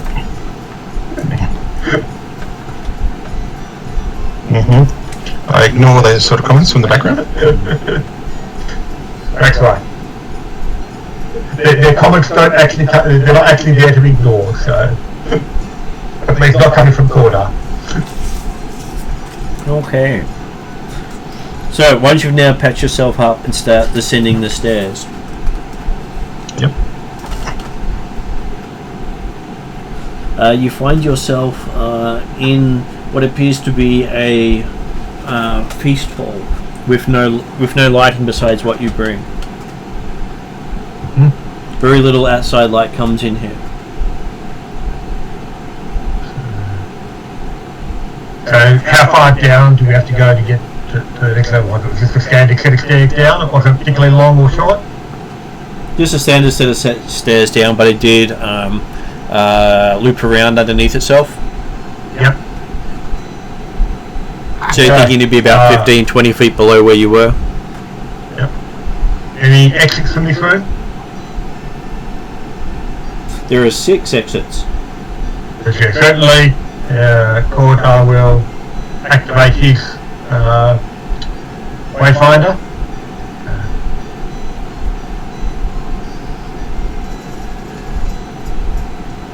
There is a bit of blood and dried blood across the room, as if a fight had happened here at some point in the past. Yeah. Any do we have any indications as to how long it's been since it might have been occupied or fought in? Give me a survival roll. That's 14. Yeah, 14. Months. Not really sure how long. All good. Presumably before the place got burnt down. Quite possibly. Or around the same sort of time. So, and so yeah, so you say there was exits? There were 6 exits. Besides the one you besides the one you came out of. Okay.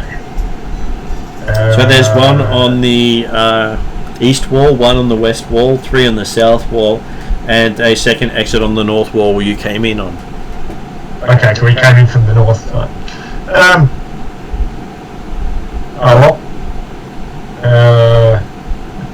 Corner is going to start with the one on the left, which would be the east wall, since we've come from the north, and be doing a bit of a, see if you can hear anything coming through that door. If you can't hear anything, you'll listen at the other doors, assuming others haven't gone around the other way, you're catching up. And have a look at the doors and to see if there's any evidence of movement in and out of in the last, like in recent times. Okay, give me a perception roll as you're moving through having a look. First one is 1825. Okay. It looks like nothing has actually been through here in the last 6 months at least. Yep, in fact it was 27, I thought I'd got up because of the yep, and I can't hear anything on the other side of the door? You can't. I'll open it up and have a look beyond. Looking beyond that door, you see what appears to be a short 10-foot passage and another door. Okay. Looking back, does it look like people are doing anything else in this room at the moment? They seem to be watching you intently. I might just do a quick perception of the whole room, see if I can find anything unordinary here. Outside all the battle marks kind of thing. If it's alright, Mark. You can. Because I'm sure I'm going to roll better than what I have just today. And You sure? yeah, I got a 34 upgraded in perception. Okay. Under the table, you find what appears to be a pile of goblin children turned to just skulls and turned to a skeleton as if they'd been pecked clean of flesh. Ooh. I suppose if I'd have to use a survival roll to see if I can determine what kind of thing picked at it, would I? Is that right? Survival does checks on what animals might attack something. You can if you wish to. I'll give it a go, so just bear with me a second.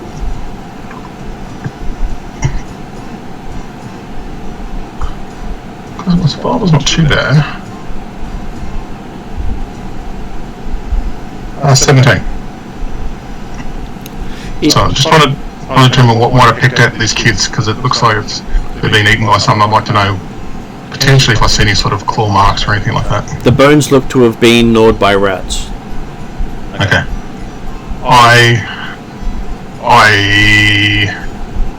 get hold of Cordar's attention as much as I can and just say, hey, check under the table here, and show him what I found, and said there was goblin kids here, but they're long been dead. Looks like they've been eaten by rats. What you're saying is that there was a fight in this room, the children hid under the table, they got found, killed, left behind, and then the rats came along. Potentially. I hope it was rats, that's all I'm saying. Seems like it's rats.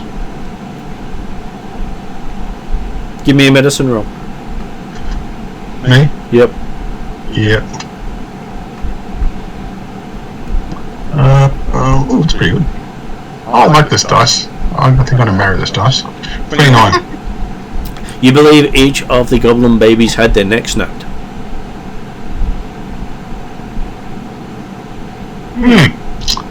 Also, Cordar, looks like they've had their neck snapped before. They might have been, yeah. So it sounds like it definitely somebody's done something unordinary here. So Okay, so you're saying the came along, killed the goblins, and then tied it up by throwing them under the table, then they got eaten by rats. Marvellous.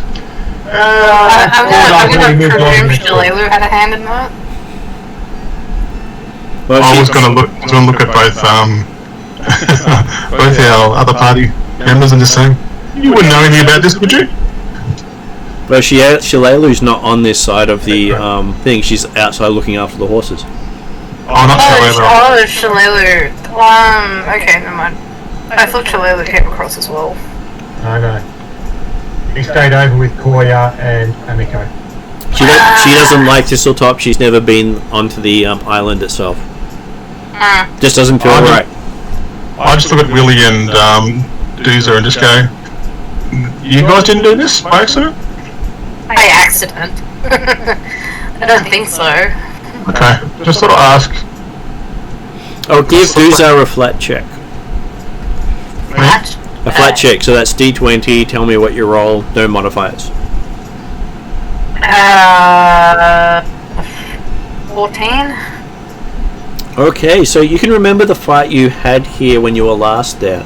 You do remember that there were goblin kids you left behind in cages, and that they were needing to make sacrifices to release a demon that then got released. And there was directly have a hand, and that would have been useful. the blood smears all over the room are what you guys left behind when you were fighting.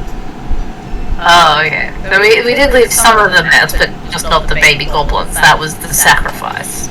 Okay. Yeah, that makes sense now. Because you guys have been down here before, so you know where we want to go. You know, did we check all these doors? Which way do we want to go? They never checked all the doors. Yeah, we never checked all the doors. You do know that the other door. So you do know. That I had neck snapped. These next gone to the effectively the first door on the south wall, like on the eastern side of the south wall. So the only doors that Doozer remembers is the other north door that leads to the Temple of Lamastu, over which Luna had called out to the goddess, and the west door that leads to the prisons where you had massacred most of the inhabitants that you came across.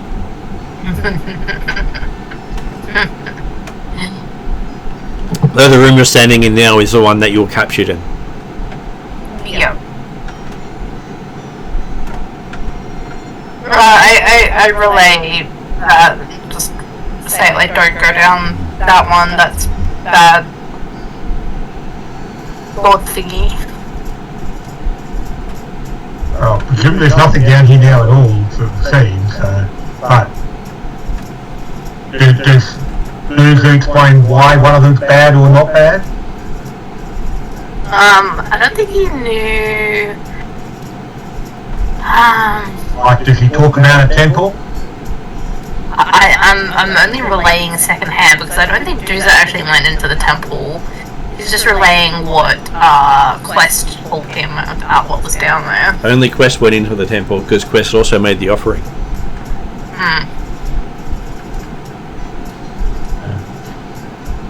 Okay, well, is there anything behind, like, assuming they caught out your dossier or anything, or see particular movements on the south door, the door on the south wall on the eastern side, with an 18 perception?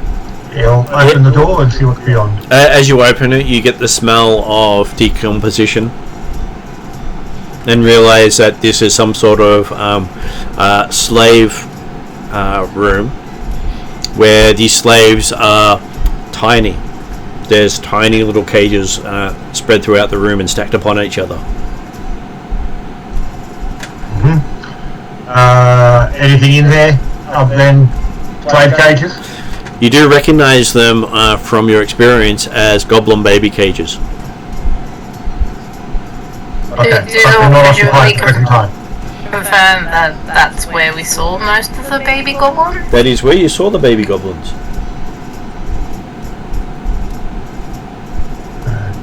Well, I mean, noted that is there any other, like, if it's the baby cages, any other exits? There are no exits from that room. Corda will have a quick listen and try the next door. Okay. 27 for perception. But Getting to the next door, you listen at it. There is still no noise coming from it. This place is eerily quiet. Yep. He'll open the door. You see a passageway leading off and curving to the left. Okay. Corda will go to the next door and open it as well after having a quick listen. 20. 20, okay. You hear nothing, and when you crack the door open, you get another bad stench. And when you look inside, you see that there are some female hobgoblins that have been brutally murdered in some way. The important thing is, as far as he's concerned, they're dead goblins, which is the appropriate state for a goblin. So, well, you didn't know there were hobgoblins left in this region that could have been murdered in the last year. Okay. Still green skin. Any other exits from the room? Not from that room, Okay. but you do realize that the passage you saw curves around this room. Okay. That's between them. Okay. He's been leaving the doors open that he's gone through on the idea of basically finding out how many actual exits from the area there are. He's up to the door on the west wall, I guess. That is. That's the one that they say leads to the prison. Okay. A whole 11 for perception. No noises from that way whatsoever. So he'll open the door. You do see a long passageway. This one is 15 feet instead of 10 feet. Okay. Ending with Another door. This one has bars on this side of it, so whoever's inside can't get out. okay. And we're down to the door on the north wall for 18 perception. Okay.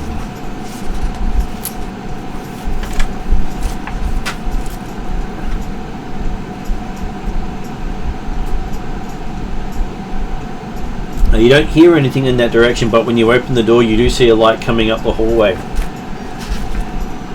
At least coming around the corner 20 feet up. And you can see that it's a cross intersection at that point. Or they'll indicate to the others that this will be the way to go. There's light ahead. If in doubt, follow the light. Well, the point being that it's the way that there's something different ahead. At least all the others that led to dead ends or unknown doors, but if there's light, that indicates potentially occupation, so that's a good way easy to go. If M or Peter can remember what happened last time you were here, that would be a good time to tell the others, as I'm going to quickly duck to the bathroom. Oh god. It was so long ago. But there was lots of fighting involved. Well, I presume when you were here last time there was a lot more goblins around. Well, yes. So I would expect a lot of fighting.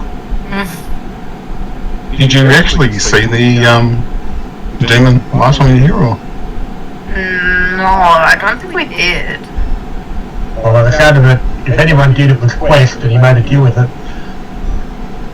Well, as far as the way Quest made a deal with a god, not sure which one. And then a whole bunch of things started happening. Lamastu, wasn't it? Well, What we've heard from ex-players certainly sounded like it was Lamastu. oh my god, Doozer not going to remember that. Willie probably might, but Doozer definitely doesn't. God of monsters, that's why he grew those bat wings. Or angel wings, one of the two. The angel wings came from, what's that good god? That would be the butterfly wings you got. Ah, that's right, Desna, wasn't it? It was.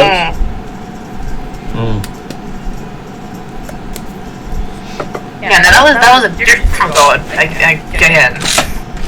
He's, a little bit prolific with the gods.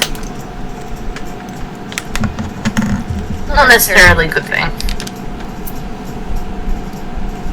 So walking down the passageway, you see where the light is, two large stone doors in the western wall, faces carved with horrific deformed monsters clawing their way out of pregnant women of all races, which reminds you of Pinwinkle.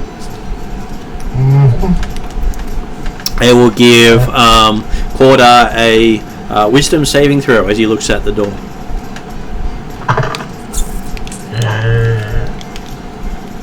15, he's possibly in the ballpark. Will is pretty poor total. So you shudder a bit looking at the images and remembering, but you're not horrified. Okay. Does he recognise the images as being Lamastu related? He does. Okay. Because most of the things crawling out are as deformed as Pinwinkle was.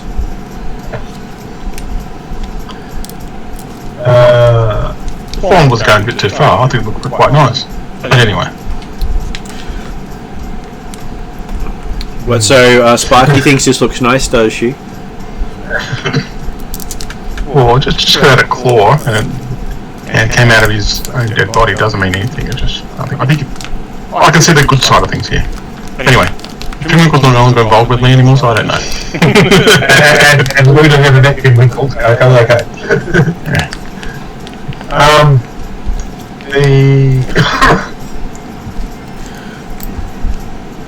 Well, depending upon whether anybody else reacts or is up with Cordar when he gets to these double doors, he'll be taking a look at them for a moment. If no one else gets forward to examine them or do any of the bits and pieces, he'll step forward to open them. I will probably come up and stand with Cordar once he's done his initial search, I suppose. Okay. Cordar's not actually searching the doors, he's looked at the images, worked out what he's looking at, shuddered a bit, and then he's going forward. It's more that, there's an opportunity for Pinwinkle to do an active search for traps on the doors if he wants to. That would be interesting if Pinwinkle did.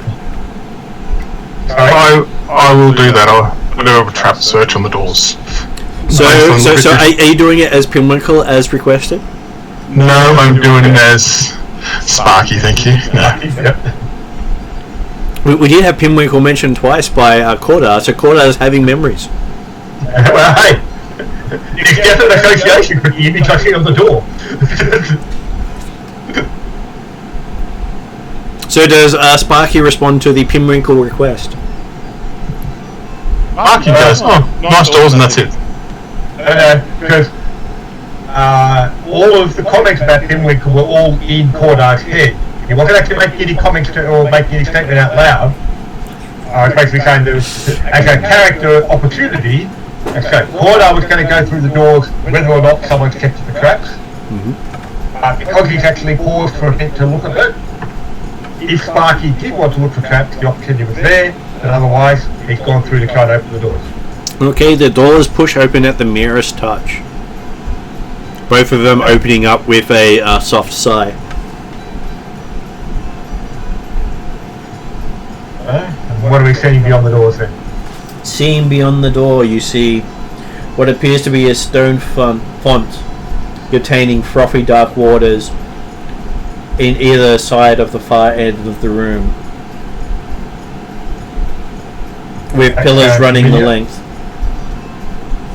Each of the pillars carved in different forms of monstrosities to an altar and platform with some glowing braziers that emit red smoke, making the room look as if it's bathed in blood.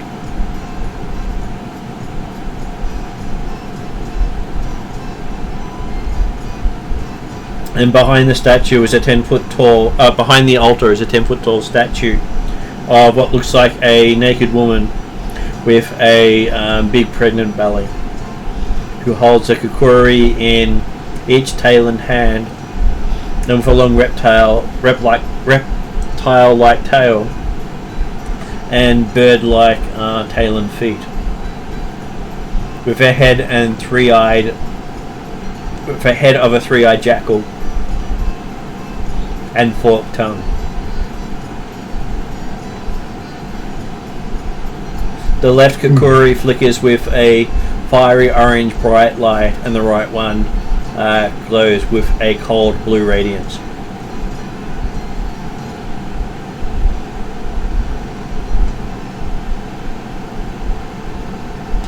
I do a perception roll for? I'm looking for. Is there anything but what was seen right then in the temple? I'm looking for anything hidden away in a shadow or something like that. There's always stuff hidden away in shadows. Okay, well, I'm just going to roll a perception check. No trap check, just a perception check. So, 32. So what I'm hearing is specifically not looking for traps again. I'm not looking for traps. I'm just looking to see if there's anything hidden out of normal eyesight that I've noticed by just looking around. So looking around, nothing leaps out at you, literally. Well, you said, so this place, you said it had like there was light that made it feel like it was bathed in blood, is that what you said? That is correct. And where's the light coming from? Coming from the two flickering areas of fiery containers either side of the altar, with red smoke coming out of it.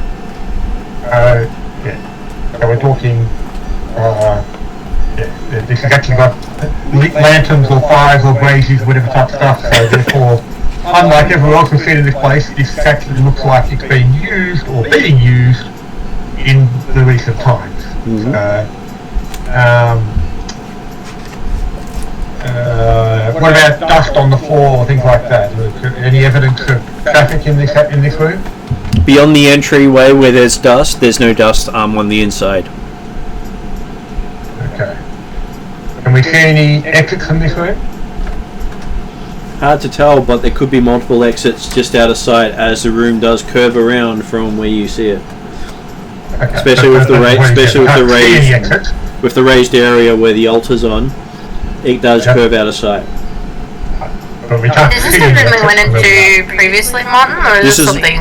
This is the place where Quest made his offering to Lamastu. Presumably not in the presence of the rest of the party. No, they could see him, they just didn't enter with him. I didn't think we were near the vicinity of where because he wanted all. In which case, this is where he told you he went. Yeah. Okay, that's right. Certainly, if Corda heard that you were standing by while someone was making an offering to Lamastu, he'd be even more concerned about some of the other party members that he's dealing with right now.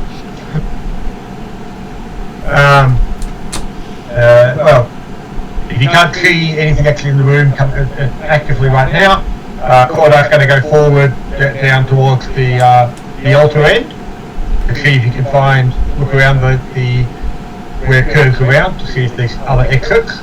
Who goes in with Corda? Sorry, Martin? Who enters with Corda? Okay, because Corda's working on the idea that obviously someone's been in here to tidy the place up and keep it neat and clean. And I will go with Corda. Mm-hmm. So I was looking in the room originally. Does the other two enter with him? I'll go in. If I don't see anything bad happen to them. I'm going to stand at the door. Okay. Now for the interesting question. Does Duza, Corda, or Sparky carry a holy symbol on them? Does my pocket god count? Well, do you have the holy symbol, but do you have the holy symbol of Gorum on you for Duza? I probably don't. Mostly because he does it by word of mouth. How about? Sorry, Mum. How about Corda? Does Corda carry a holy symbol on him? Yeah, well, he's a follower of Ayunadi, and just having a look to see whether he actually has a holy symbol. He's got holy water.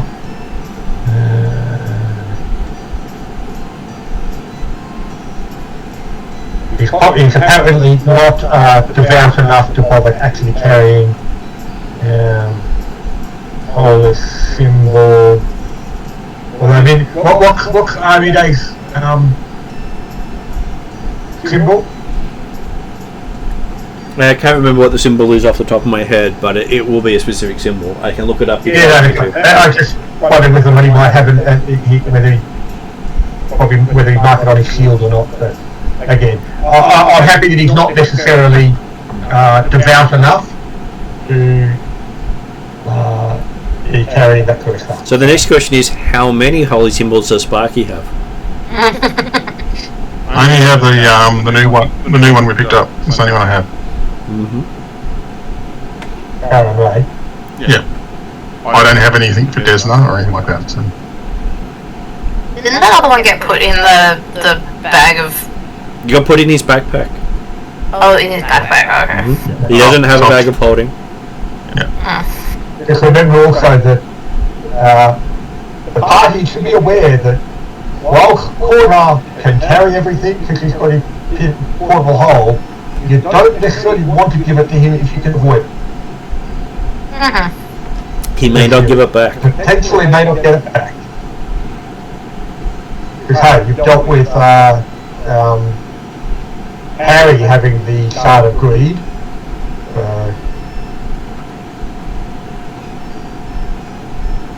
Although admittedly, you probably didn't get much from Harry back previously, did you, before he got the Shard of Greed, so... you may not have noticed any variation in character. No difference at all.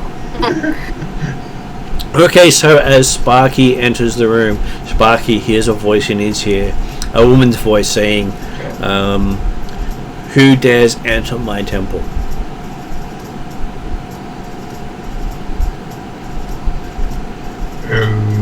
Hey, in my head, is that right? Not out loud? You feel like that they're whispering it in your ear. You even feel the breath of air in your ear as they do so. We'll step back out of the temple for a little bit. You step back into some closed doors. As at this point, Willie sees the two doors in front of him close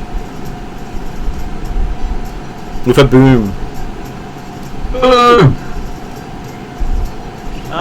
Is there anything I can do to stop them from closing? You can make a reflex save to be on the other side of the doors as they close. On the inside? Yeah. Well, you want to be on anyway. I want to be on the outside if they do close. Then they close in front of you with a boom. Because it wasn't a slow close, it was a fast close. As if someone had slammed them. Yeah, okay. Your fingers twinge at the thought of being stuck between the stone doors as they shut. Yes. Are they openable at the moment? You push out at the doors feel as if they're solid stone. Okay.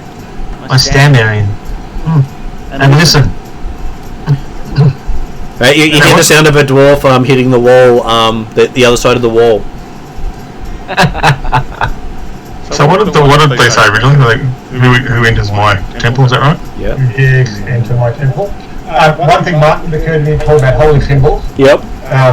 So, Cordar does not carry one specifically, but whether or not the Shard of Greed potentially counts as a holy symbol, or the Runelords, I don't know.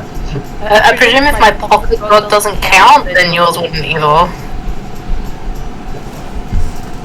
Well, you don't have a Sahedron rune around your neck as your holy symbol. That doesn't count either. So Parry would set it off as well. So yes, what does... Parry's got like an index of bloody things, doesn't he, as well? I think he's also got many holy symbols because he follows many gods for different reasons. I have pictures of the mummy pulling out holy symbols when it comes to Parry. That's what I said, it's like a Rolodex of holy symbols. It's the same with Quest. So what does Sparky do with her back against the stone door, realizing that it's shut? If it's whispered in my ear, can I whisper when I say it? Or Sure. Yeah. I'll say it loud. I'm Sparky, and that's all I say at the time. So everyone hears the thunderous voice of "I'm Sparky" echo throughout the chamber as the lights go out. Oh, great. When the door slams shut, Cordar certainly drawing his flaming sword and ensuring his shield is well set, as he basically takes a more of a look around to watch out for encroaching enemy. And that's it.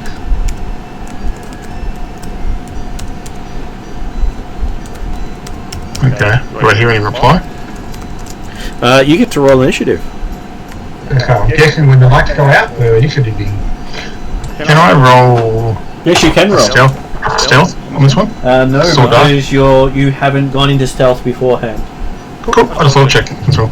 Just confirming, Mark, when you say the lights have gone out, I'm assuming we're talking about the braziers that were lit. Have we also lost our Wayfinder's light? Your Wayfinder's lights also winked out at the same time. What about the flaming sword?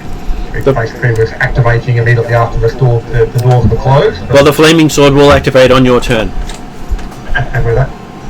but it is out.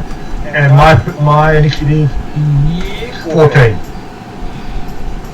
And Sparky's initiative, 24. and Willie's initiative. 24. Apparently, Dooza and Willie have changed places again. What was Willie's Sorry. initiative?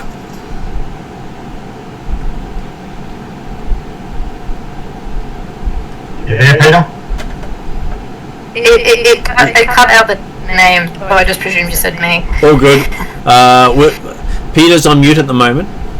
Sorry. I didn't hear you say Willie. I did say Willie. What is Willie's initiative?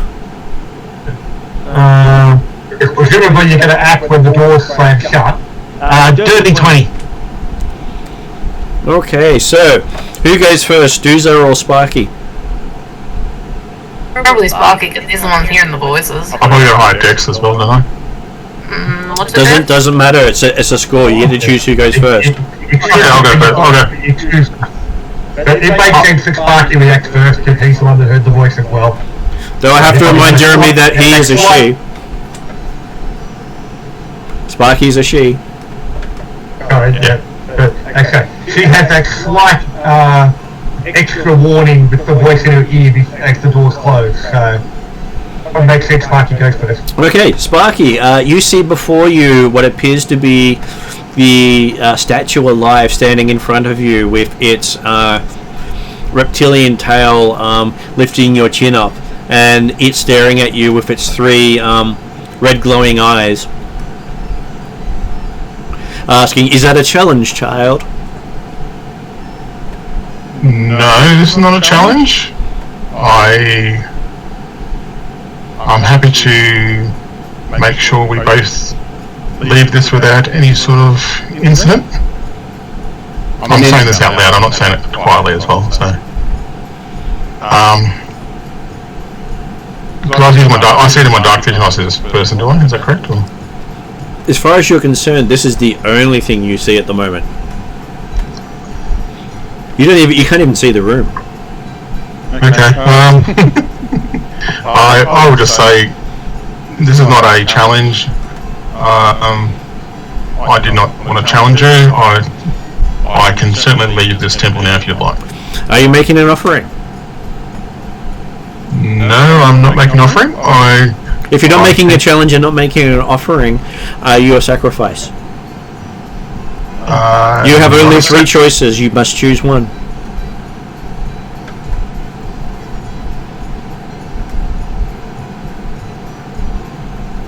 If you are not the other two, you are the third. Which shall it be? Choose your doom.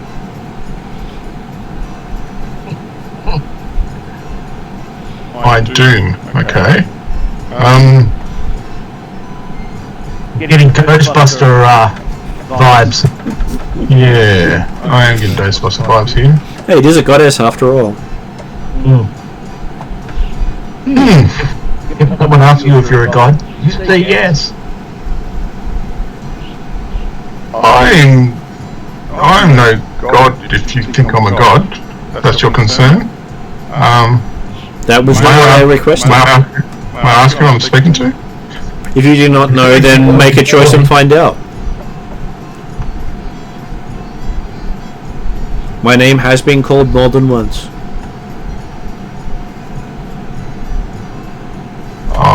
myself, I believe. Is that correct? Are you asking me for clarification, she says. No. I'm not going to upset you here. So, but choose your doom. Your next words will determine your doom. Well, I don't want to sacrifice myself. I'm definitely not here for an offering. So You're here for a challenge, then. A challenge it shall be. Okay. Now we're over to Dooza. Dooza hears some whining and muttering next nearby, coming from Sparky as the lights come back on. You see tears coming down Sparky's eyes. Tears? Tears. And there is some sort of burn mark on underneath her chin. Oh, that's not good. And then you hear the words echoing through the temple. Challenge accepted. Ugh. What do you do? I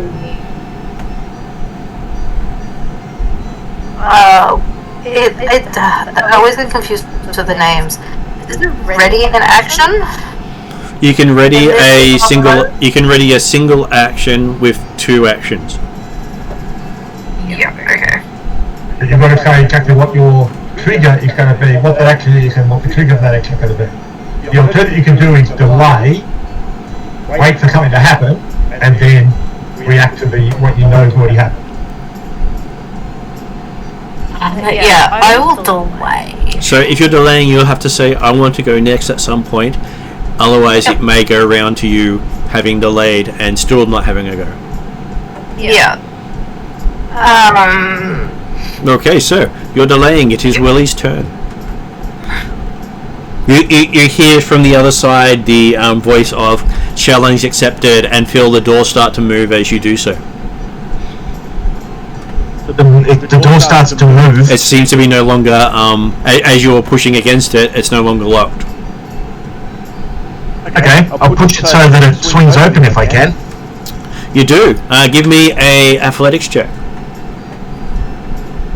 Athletics check.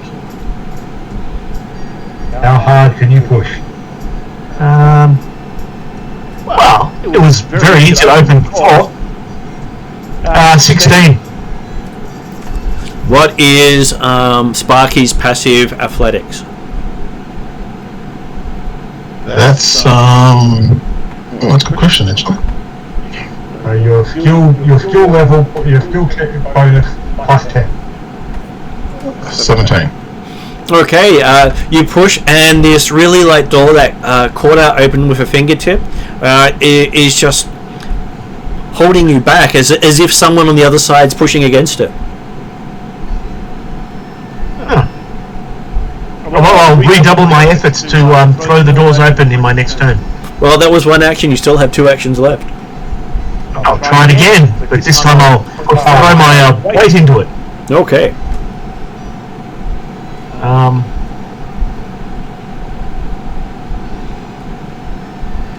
yeah, gun bag. 20. 20. Okay, so as you roll a 20, I'll have your character remember that you did hear a dwarf striking the door on the other side of this wall that you're just pushing moments ago. As the door goes flying open, and you see a dwarf being flung onto her face in front of you. Okay, I stand here. I don't go into the room, but I stand in the doorway, looking around the room, realizing that the second door beside you probably had no weight against it. Okay. Yeah. You ignored the sign that said pull. Yeah, I'm in the talented class. Yeah, the advanced class. And as you glance around, you see 2 creatures manifest into the room.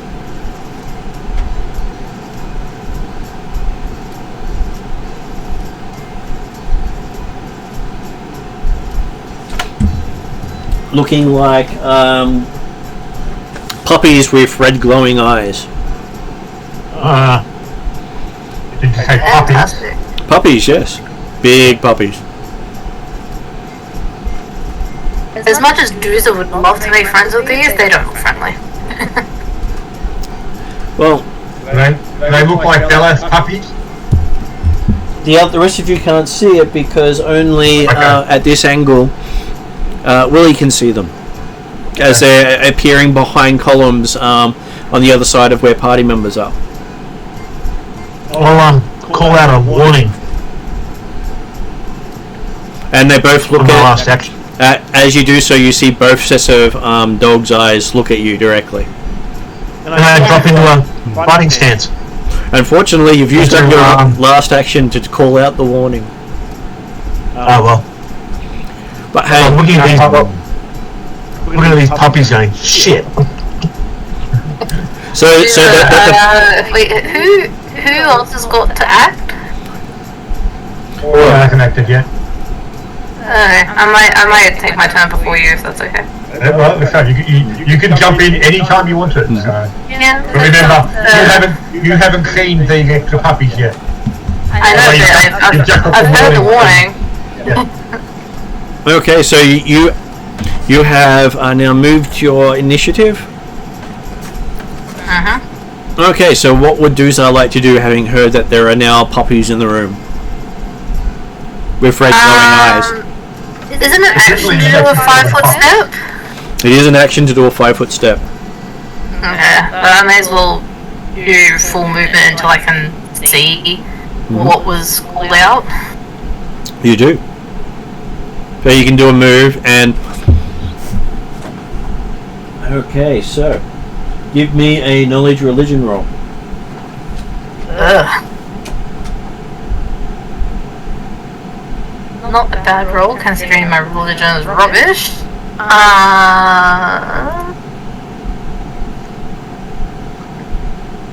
Religion.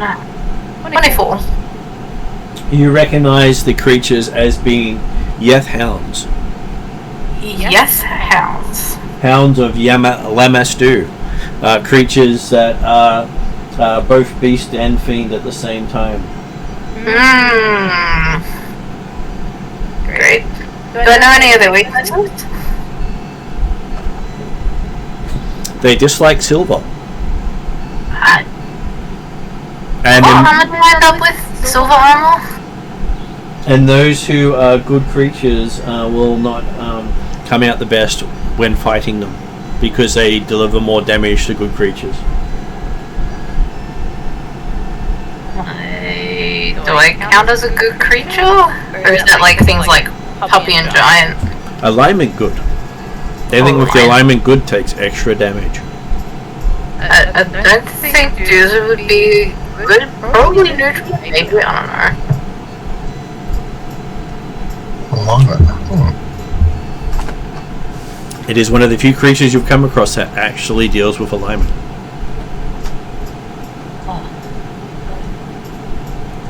I don't even know if I've noted down whether I was... Well, that's alright. If Doozer hits them hard enough first, then they won't hurt her.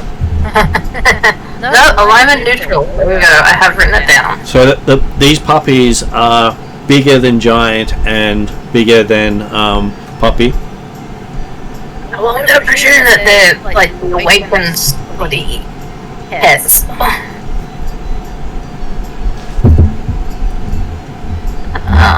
Alright, well, second action.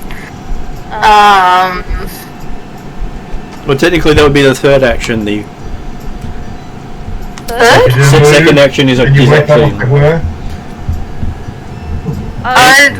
it's a religion rolling action. Unfortunately, any skill roll is considered an action. Oh, okay. That's fine. Okay, well, third action, I will, I guess, Hunter's Mark both of them? One of them or both of them? Can I Hunter's Mark both? I didn't think I thought it was only one at a time. I thought it was one at a time. I thought you said both, so that's why I thought it was a question it. No, I said the closest one. Closest one, okay. So I do have a air conditioner making noise, making it hard to hear. No, that's okay. Yes, you have marked one. Next up is Cordar's turn. I believe it's an action to light your blade up.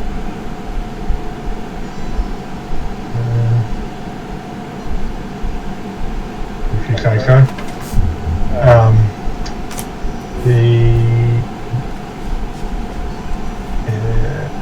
Well, can I see anything in the direction that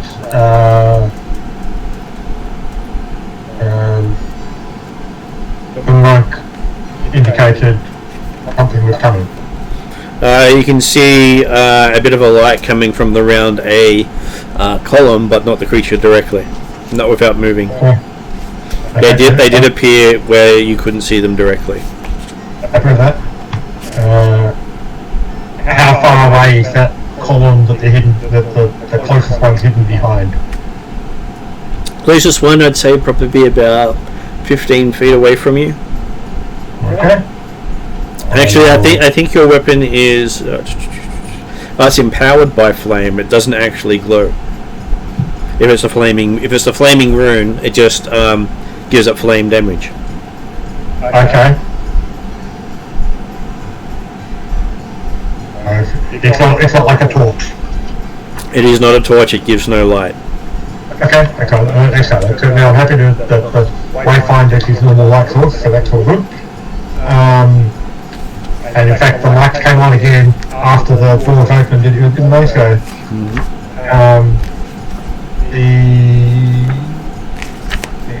well, yes, I will take a move action towards the column, like aiming towards the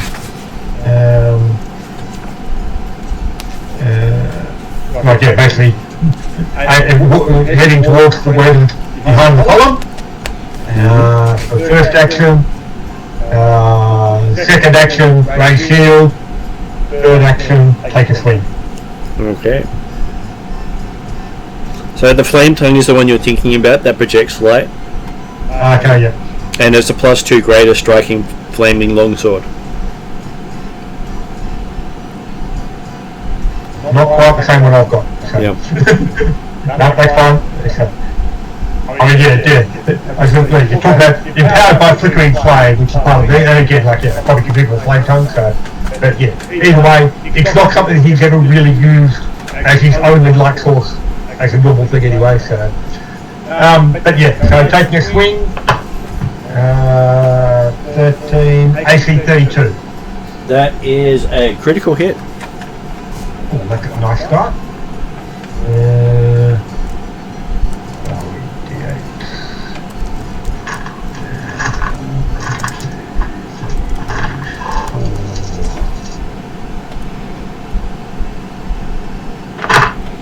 Ooh!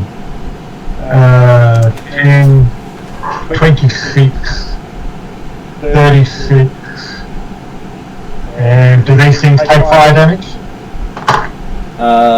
They can take fire damage, yes. Okay, well, 36 magical slashing damage and 10 points of persistent fire.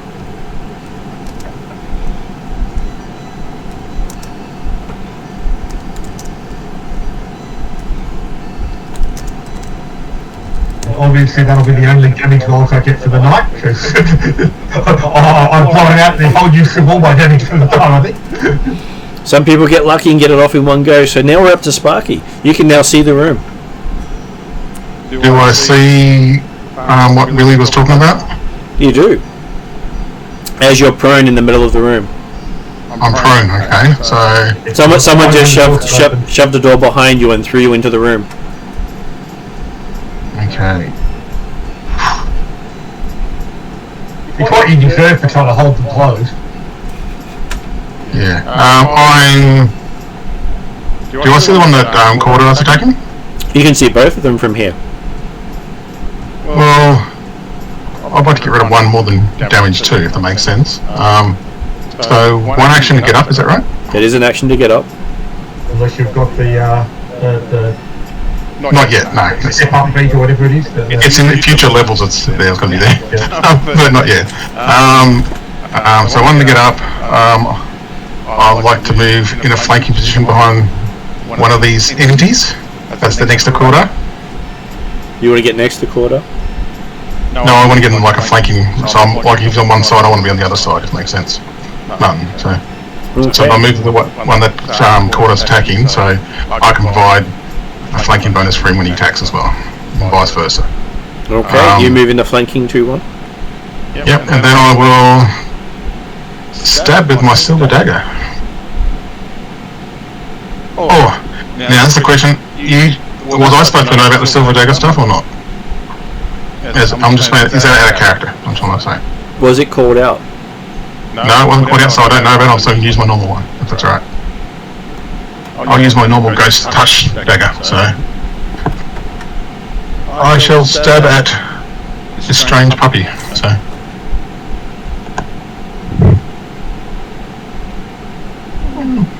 Well, here.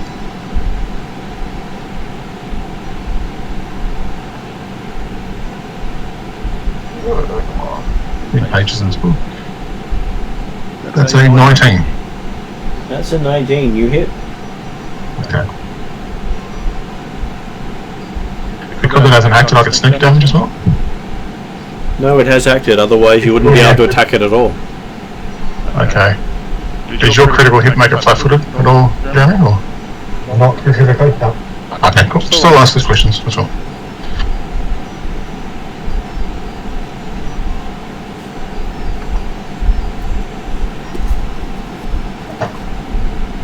A whole lot of 8 points of piercing magical damage, that's it. Nothing. It's okay, I was just looking up how your sneak attack works. Sneak attack's supposed to be if they're flat-footed or they haven't acted yet. And some critical, if you've got a special, weapon specialisation, you can make it flat-footed. You're referring to, if you refer to haven't acted yet, that's assuming it's given the flat-footed condition. Yeah, okay. Because it's the flat-footed condition that's important one. That's the only condition that's important there. Okay. Whether or not flanking, as a rule in Pathfinder, gives the flat-footed condition, I don't know off the top of my head.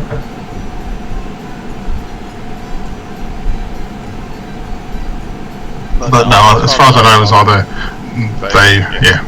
Yeah, like I say, you specifically need the flat-footed condition. Yep, otherwise no go. Yeah, that's as far as I exactly got that. No. Flanking doesn't necessarily produce it. That's what I'm just looking at. No. Okay, just looking at the index, it's got the flank when two creatures are opposite of the enemy's flank becoming flat-footed to these creatures. Page 476. Because that was what I was looking for. Yeah, so I forgot the same until I find it.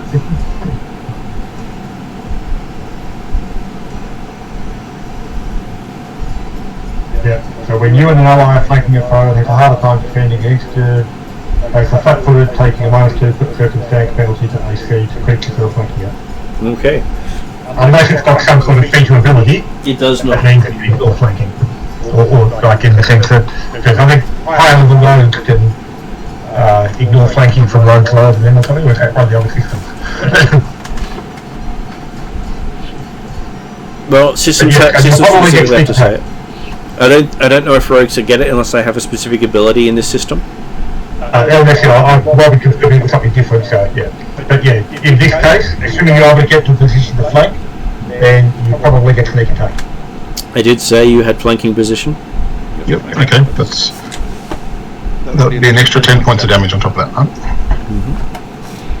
And that's my 3 turns.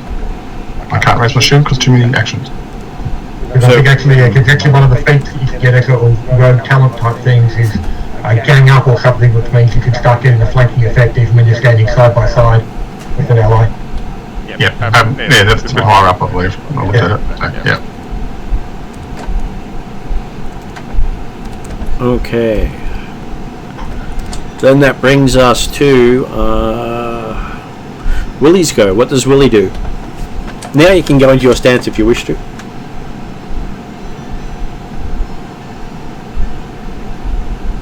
He's probably on mute. He is on mute. Bloody hell. Yes, I drop into my stance, but I don't want to go into the room. So,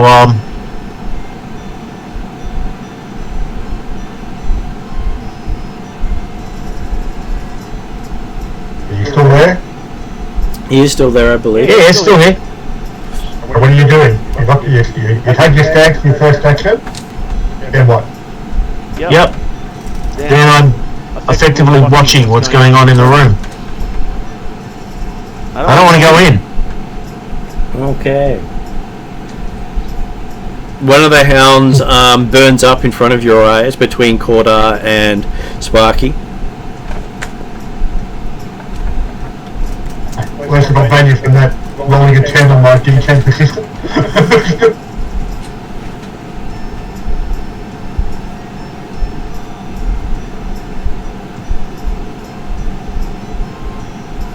Okay, and the other one attacks Duza.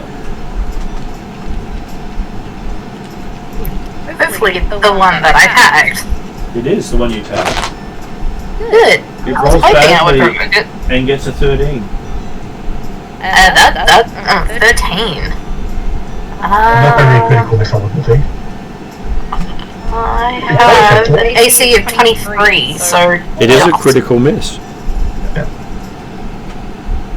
As it tries to bite you and seems to bite its own tongue off. Ouch. Ow. Which hits the ground and starts burning the stone. Great. And it, I'm the dangerous part that caused that. It won't affect you because you're fucked. and for the rest of this turn, its tongue grows back. That's gross, but okay. And Duza gets to make a will save. A will save? Yep. Oh, come on. Hey, horror checks are always there and present when dealing with demons and devils.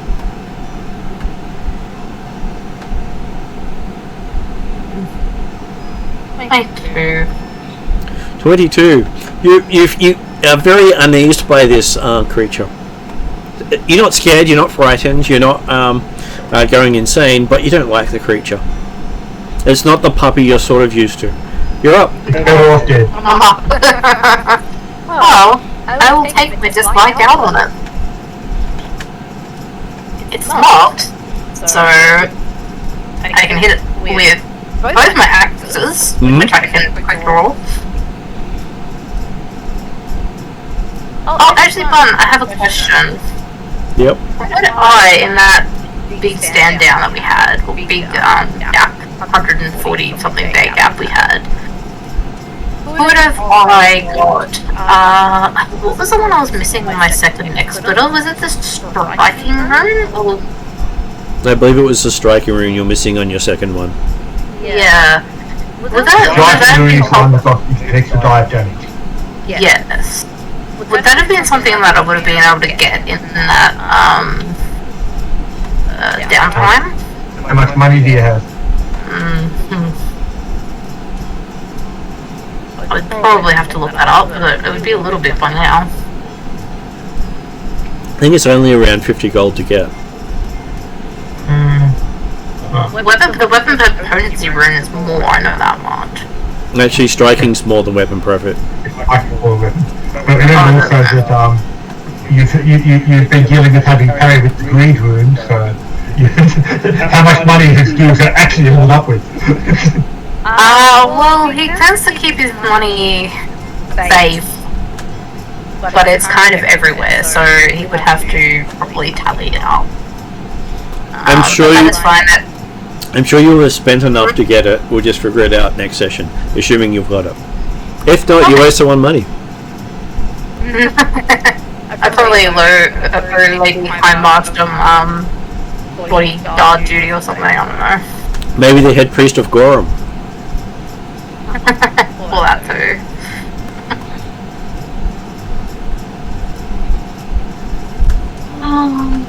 Alright.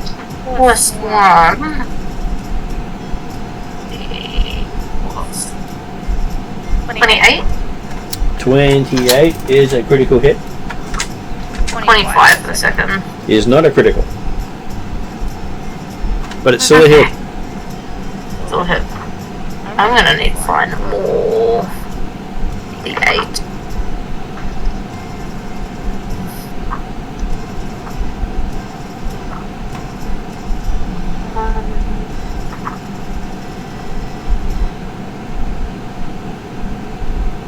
I'm also surprised I haven't like kept these out, but that's fine.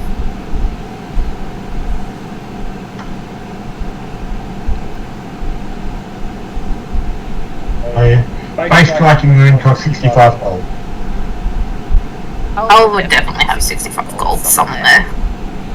But considering the main currency is silver, that is 600 of the usual payments. I don't know. The party has been swimming in wealth though. So, how much damage do you do? Alright, so I'm gonna have to calculate this separately, sort of, because the first one needs to be doubled, doesn't it? It does. Alright.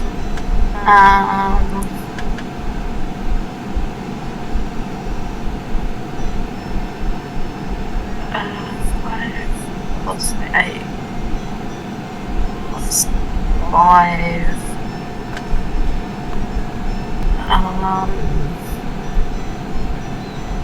So 18 times 2, which is 36, and then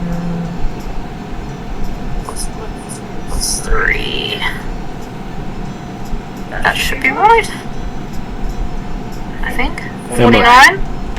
49? 49 is a good number.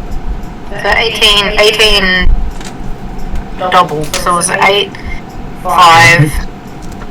Yeah, so it was 36, so it was 8 and 5 plus 5, which should be 18, and that was doubled. And then it was a 5 and 3 plus 5, which should be 49, if I've done my math correctly. So it's still standing. You take a third swing. Yeah, why not? It's Hunter's Mark, so it should only be minus... Minus 6. Yes.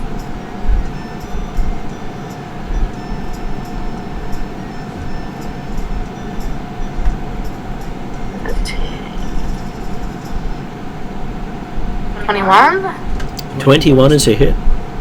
Still a hit. Yes. Oh, That's just one axe though, isn't it, Mum? That's just one axe, yes. Yep. It's alright. 17?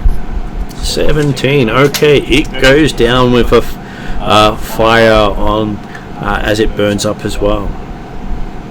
And when the flames clear, you see what appears to be a giant lying down on the ground there. Oh, what? And between Sparky and Corda appears to be Puppy. Well, Corda is just confirming that it's definitely he's going back towards to get the ground for further threats up towards the altar area. Because let's face it, Corda has never been concerned particularly about the pets involved in the party, so... Okay. I can't do any more actions in this round, so I just kind of stare a bit dumbstruck at what's just happened. Well, one thing you might be looking around for is see if you can see Puppy and Giant. Okay, so you are now out of combat. Do I hear any more voices, Martin, after that will happen? Quite possibly.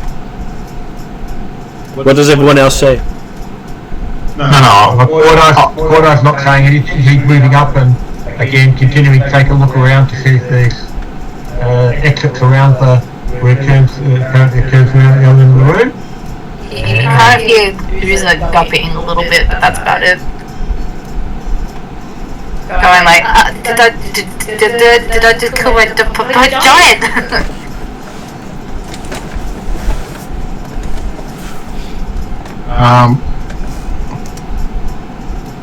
Can I stabilize or heal if one of the dogs?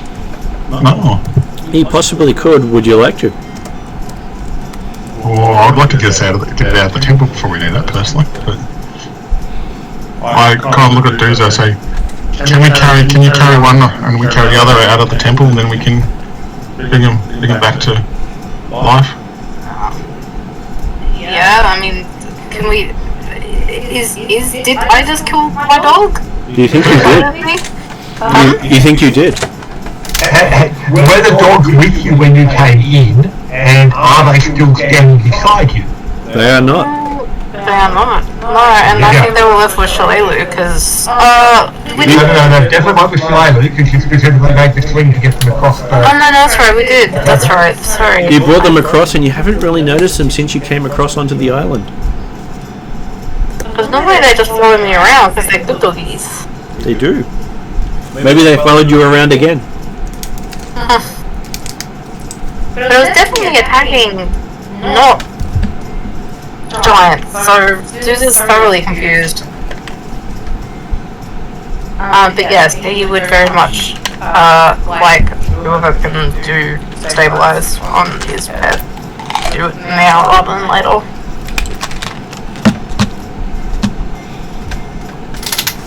If she wants to do it at the temple, I'll do it at the temple, but otherwise I'll do it now. Yeah. I can stabilize one if you want to stabilize the other. So. The other one didn't get killed, did it? Both did. Oh, did? Either one turned into your puppies. Ah. Yeah, okay, Zeus is just very confused. But yes, very much would like to save both his dogs. Because that... whatever's just happened is not cool.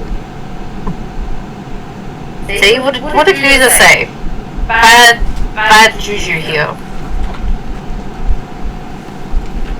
Hey, Shalelu wouldn't even come across to the island.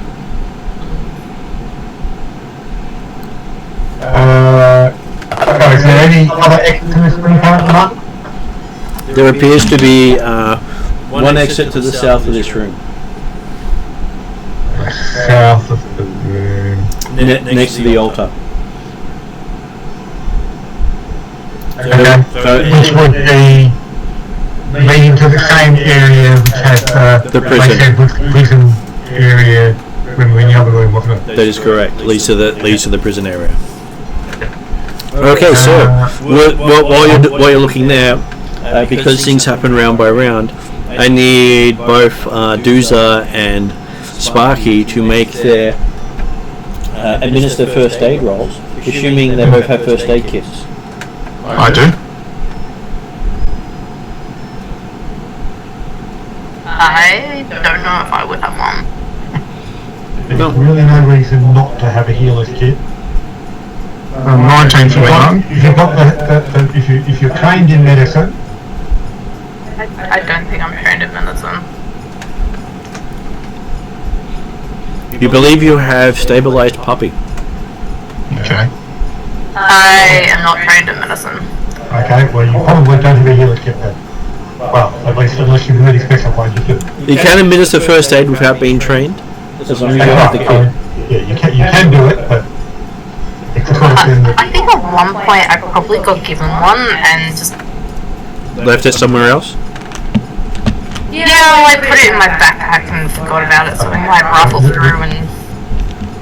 The thing is that medicine kits are certainly a lot cheaper than a striking room. Yeah. So will Sparky go over and try to stabilize the other puppy while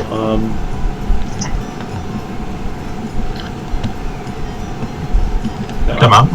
while that's happening? So give me a stabilization check. I got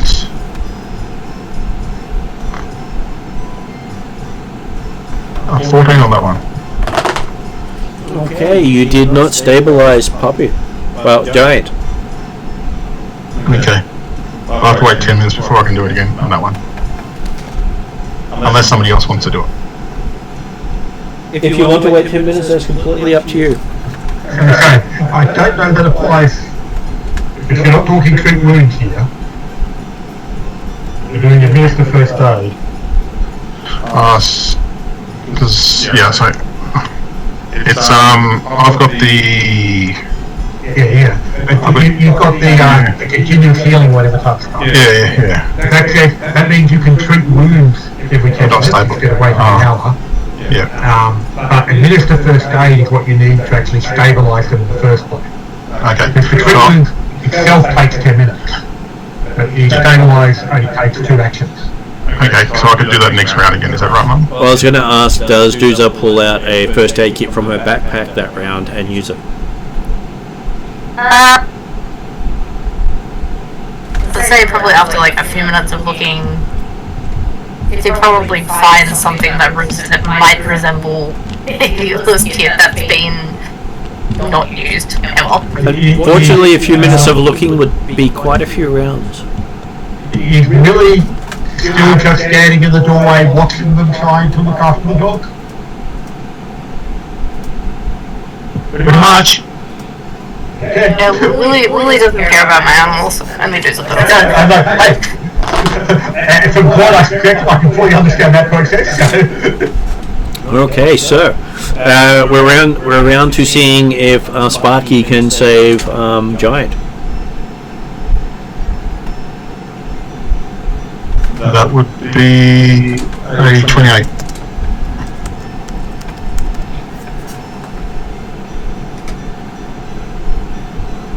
Okay, you believe you've stabilized both puppies. While Dooza's still got his hand stuck in the pouch looking for stuff. So just for your interest, a minute of time is 10 rounds. Most things will have died if they've got the dying condition, or they've stopped dying, one of the two. Either way, they've stopped dying. Dooza makes a mental note that he should probably make sure he has one in the future, just in case he can give it to someone else. Well, hey, Puppy got to dying 3. No, really. Yep. Don't you just love Lamastu? Don't say that here. No, I don't say that. I've been very good the whole session, if you noticed. I've been through this before, Jeremy, with my other character. I kind of feel though that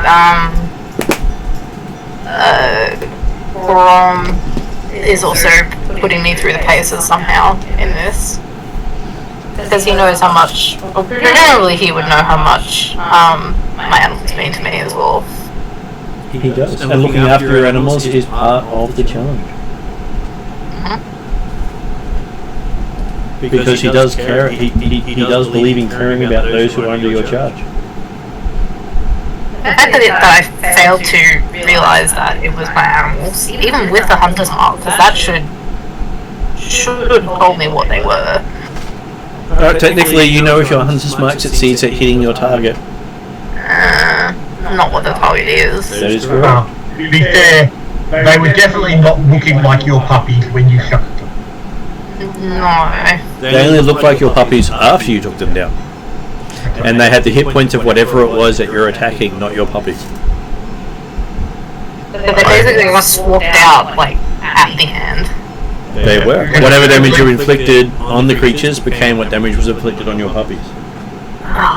Because certainly, it's not like your puppies would normally, or your puppy's tongue would normally burn through stone. The stone still burned from where it hit. Which is why Dooza was very confused when it turned into a giant.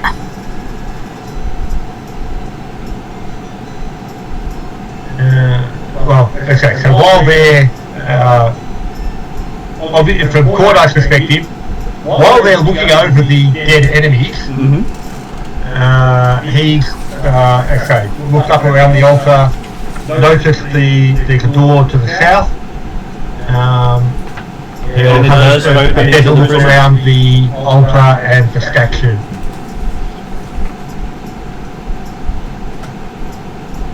What finds Parry hiding behind the altar?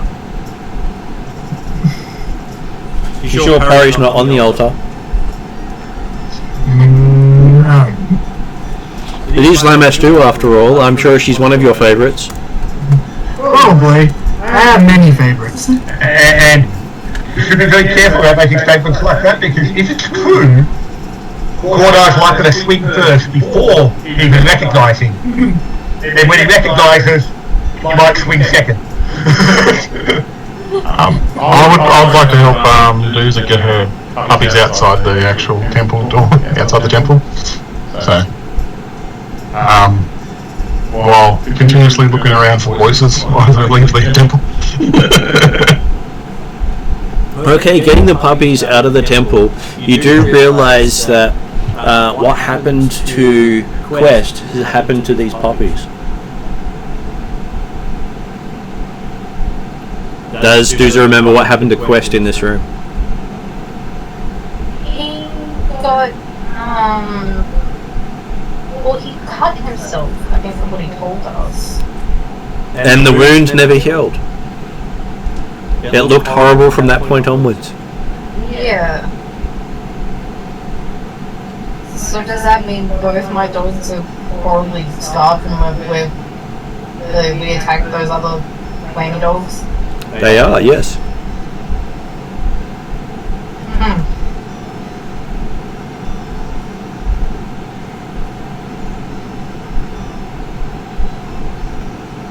So much so that you can see the bones in the cuts. This is, I'm not really happy about this.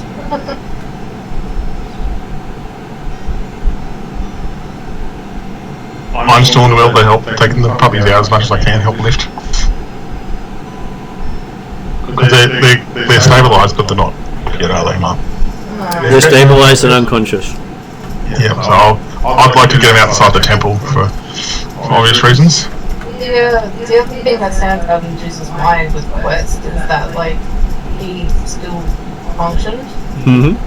even with these horrific scars. He did. But at the same time, I don't know. I don't remember how he fixed them. I think that's when he got his new body. He got rid of him when he got his new body. Yeah, I'm not entirely sure how that goes for dogs. And then he got rid of the scars when he got back into his old body by eating his former new body.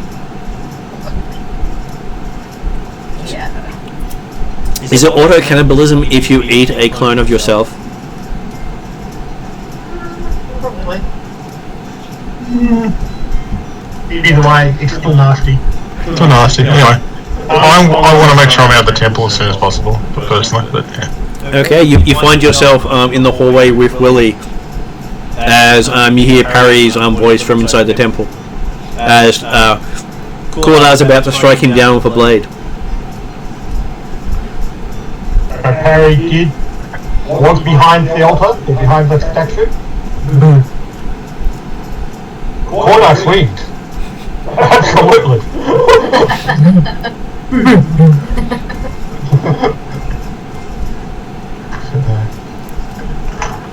Well, things haven't been what they seem in here. Well, the point is, Cordar knows that Parry was not involved apparently in the combat, which apparently hadn't come into this room previously, so he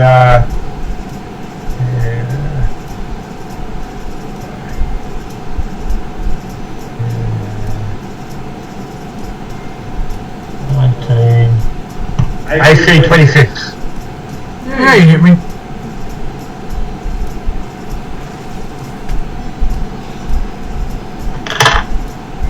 Uh,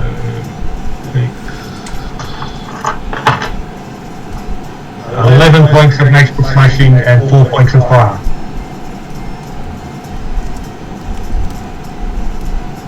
Assuming, of course, that I guess, depending upon initiative stakes or things like that, could be a factor. I believe his initiative was to say boo. I believe that was his initiative, and that was Cordar's response. Yep. It seems to be a solid person you've hit. Absolutely. Well,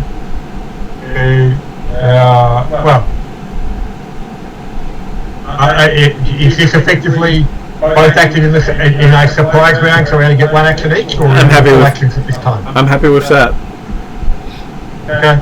So what would Parry like to do now that he's been struck? Is he submitting or better pull his sword?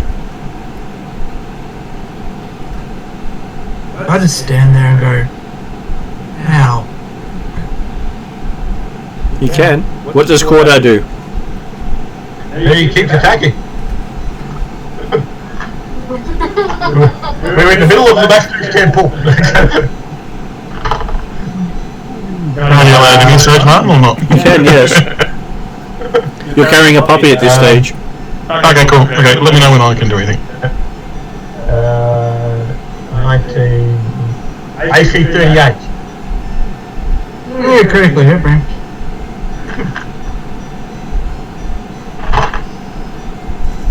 Uh, 10, 14, 24, and 2 points can make still persistent fire. I'm pretty sure I flop over now.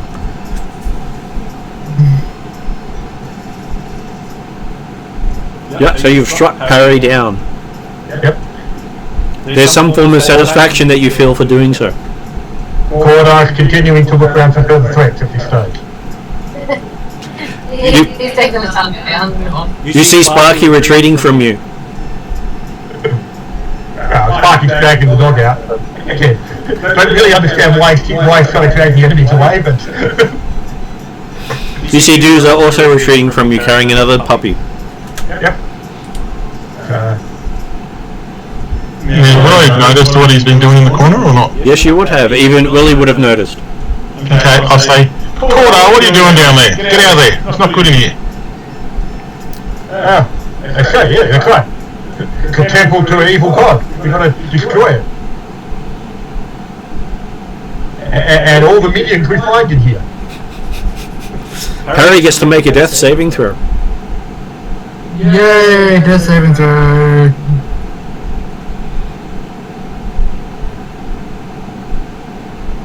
$19. Okay, you're no longer dying, you have stabilized. Yay. Don't worry, you'll wake up in 1d4 hours. This hammer punches for... Winner. 3 hours. Yay. I just kept telling Corda to get out of there because I don't like this place.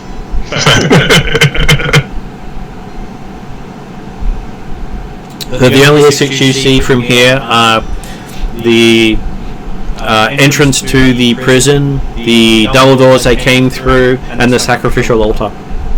Yep. A sacrificial altar counts as an exit? It does if you stab yourself while on it. Yep, okay. I didn't say what sort of exit. We weren't talking secret door type exit. I was talking final exit. Yeah, exactly.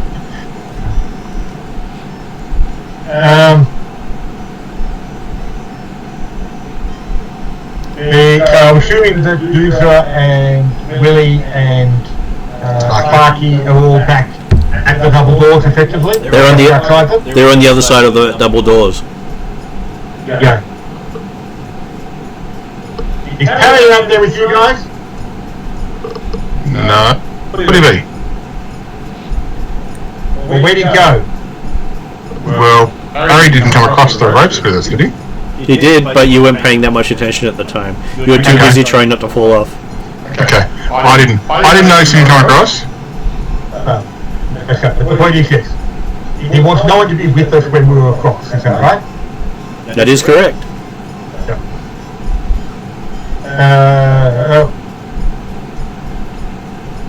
Corda looked out at the body beside him, and He has a rather goofy look on his face.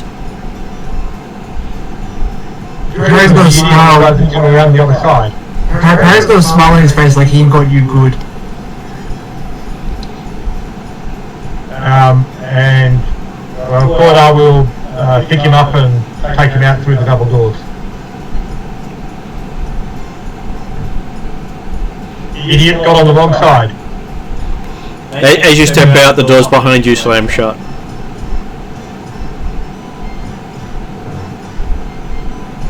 And I just look at everyone now. Did anyone hear that voice? As I say. You hear a deep voice in your head coming from around the corner. No, that was just you!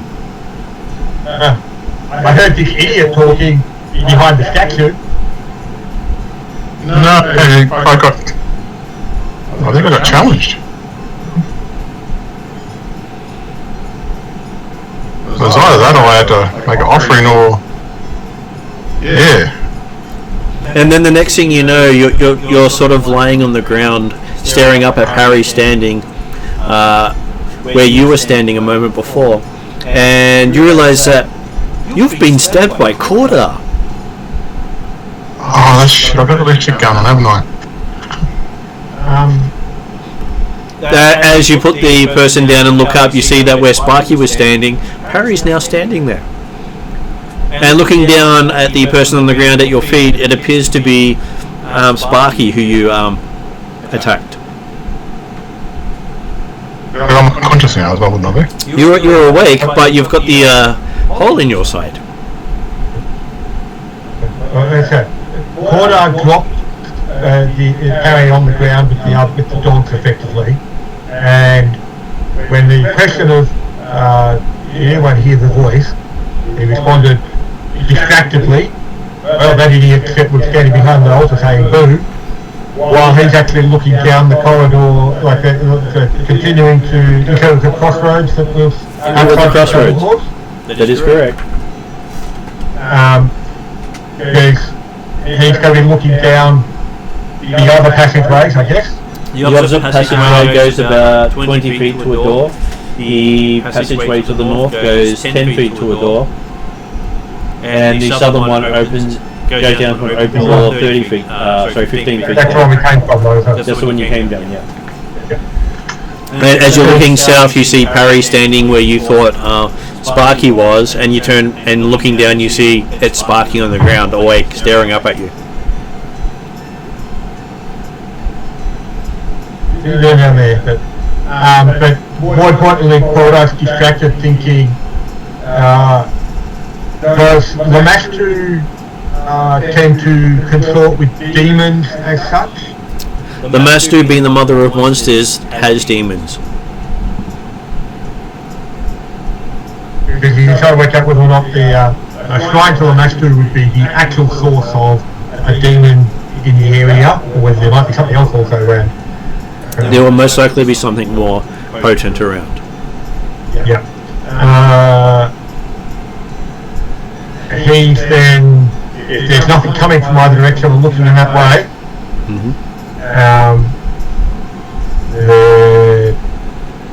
you'll finally actually register that. What the?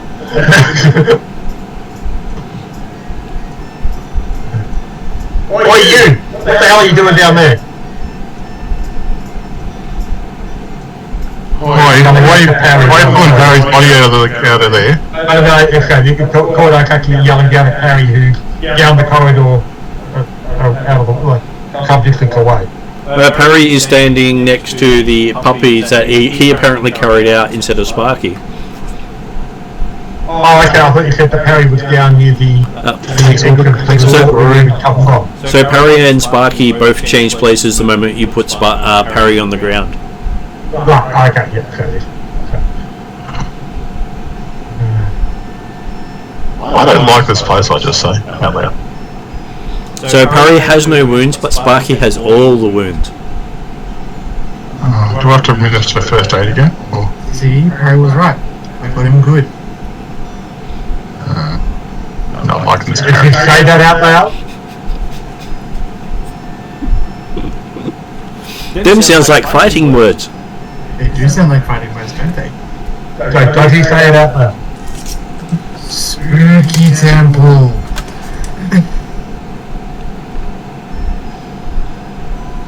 Not quite the same, but nicer. Do I have to administer first aid, Martin? Or am I okay? Well, you're currently on 1 hit point. You're not bleeding, but you're... One hit point. I just look over to Parry of a look of, really? And just to give him a look of like, I know, it's just like I'm going,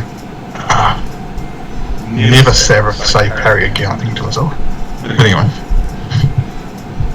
Last time I saved a wizard. But anyway. And having witnessed what just happened to the puppies, you have a feeling you're going to have a rather gruesome injury from now on. Fearless, gruesome injury. Oh, great. Hey, that is the mark of Lamastu. I know, I just don't like those temples. I've got history now, man. Hate those temples. Most people I am a do. character. Yeah. So is Sparky patching yourself up? I will have to patch myself up. Are you doing a battle medicine or a medicine? Well, yeah, I'm going to patch myself up. I ask Quarter. There's no reason, from Cordar's perspective, we can certainly, we can Take a breather. pause here for 10 minutes, Cool. and, or whatever time, but like I say, we're still going to keep going further, because whilst that temple may have been the source of the demon, obviously the demon itself is not there, so we're still going to keep looking for the demon. So I'll do a treat wounds on myself, so. And I would recommend that nobody get out of sight of anybody else to ensure that The fact that my dogs probably literally disappeared from out where Willie was standing, because they probably wouldn't have had a chance to come in.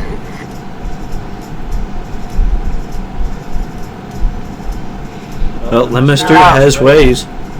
I got 27 on the medicine roll run. Just normal medicine roll. The treat wounds. That would be 4d8 healing. Yep. Yep, I'll do that now.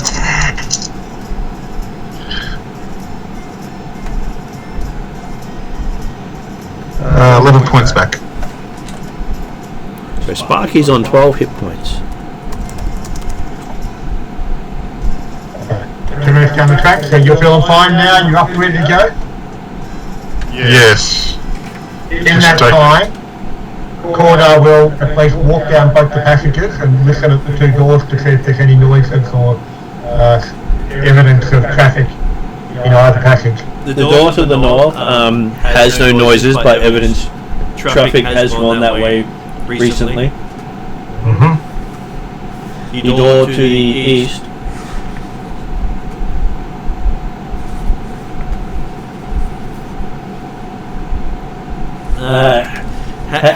the whole hallway to the east is sparkly clean.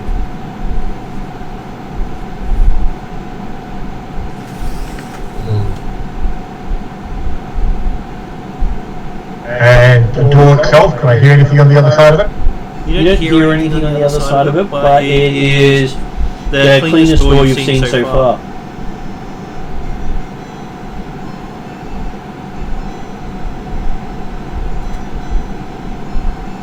Okay, well, talk to Dooza and Willie, as the ones that have been down here before, and discuss the fact that, well, it certainly looks like something. Can I work out how many things or what size things have been done using the corridor of the north? Corridor to the north looks like it's had medium-sized humanoids going through that way. You think you even recognize a bugbear footprint. Right, I was going to say, because I can probably, you certainly know goblin footprints fairly well, but so I thought I was like, well, it looks like there's something still living or maintaining to the north, but obviously there's oddity to the east, to the east side, because it's sparkling clean.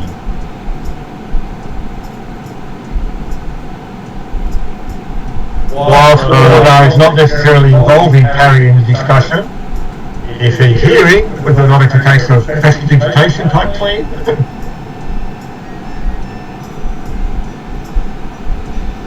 Does Parry investigate?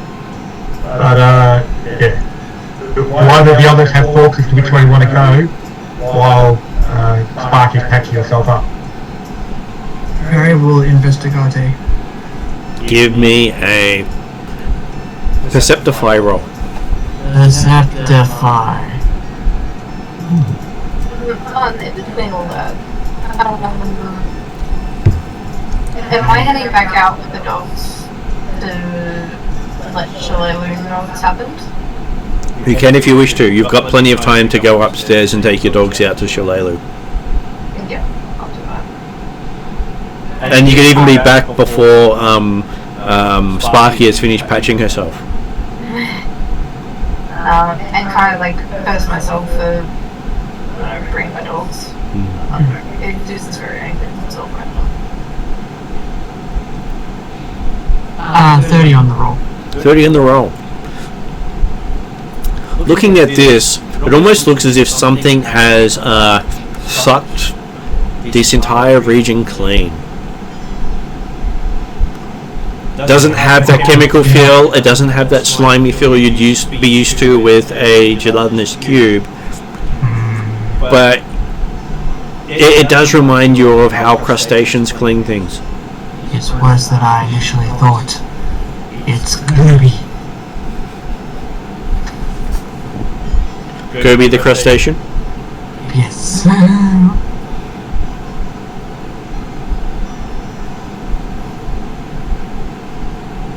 And does Corda investigate the remaining door while Parry is doing that? As in open Sorry, basically it was talking about with the others have preference to which way they want to go, north or west, particularly since they've been down here before. But yeah, he's probably leaning more towards following a one-bit track rather than following a clean corridor. You do find out they didn't come this far. Right, okay.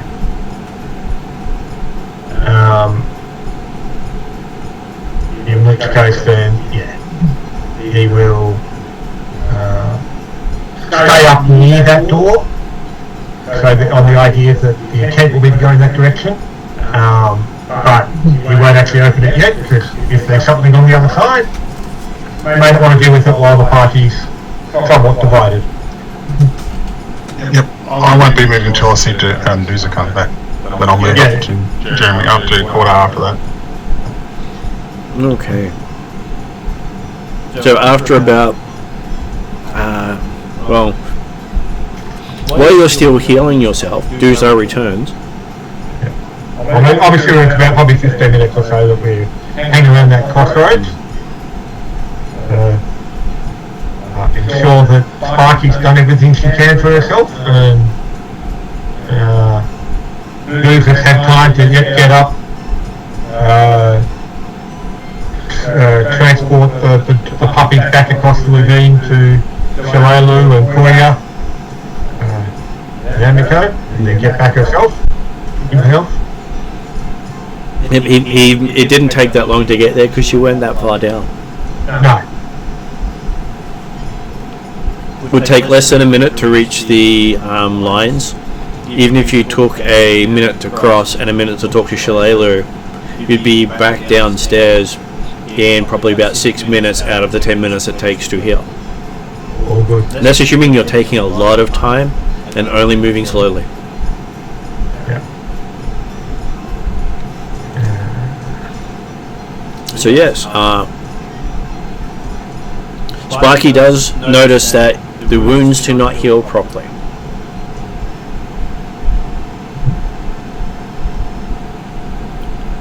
While Sparky recovers hit points, the wounds do not close over. I've got a slash where I would have got hit by somebody's sword, is that correct? You got two slashes, you got a critical hit and a normal hit.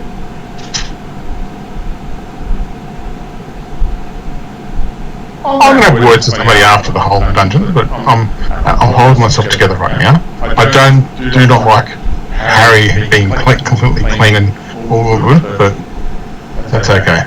You can actually see your... Harry, wouldn't Harry have the opposite of what I had previously? So he would have had some marks and stuff from the traps, wouldn't he? Or? Does not.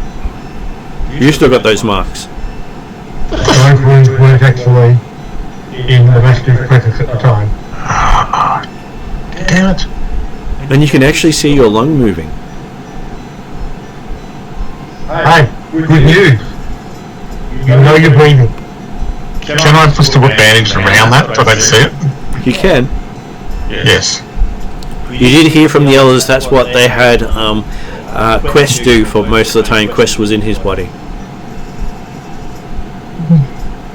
He was bandage guy. I've still got that robe, don't I? You still have that robe. Can I put that robe underneath my leather armor so it just hides the openness of my wounds? The robe is silky smooth. I know. I just feel I just need it if my leather armor's been cut through and all that kind of stuff. No, your leather armor might be fine. Yeah, but I want to make sure no one can see what happened to me underneath. So it's not a problem. Your leather armor is probably not damaged. It's not damaged from the sword cuts. No, so I'm just going to put the robe on as just a extra undercover, if that makes sense. So You look at your clothing. None of your clothing has got any damage from what Corda did to Parry. yeah, still, but if I can see my lung through, if people can see my lung out through my armor, then I'd like to make sure it's covered up by something a bit more. Well, you can see it while you're patching yourself up. And you can see why I'm patching stuff. Okay, cool.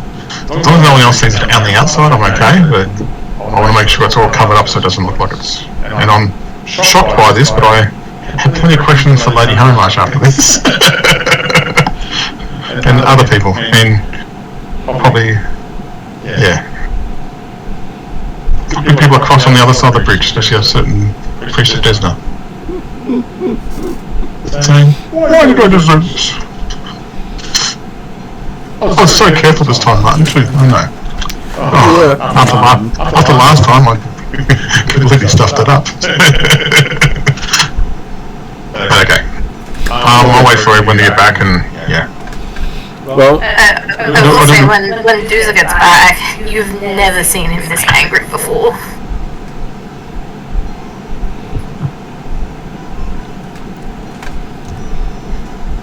Is it anger towards me, or is it actually just anger because of what Lamastu did to you, to the dogs?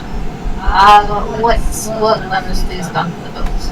Okay, cool. Just want to make sure, because that's the first thing I was worried about. I'm going, I did a challenge, and 2 dogs died.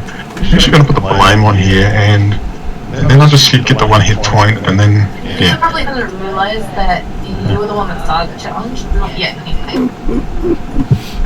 It's not that smart. Okay. He doesn't notice that Okay, you didn't hear my conversation, that's okay.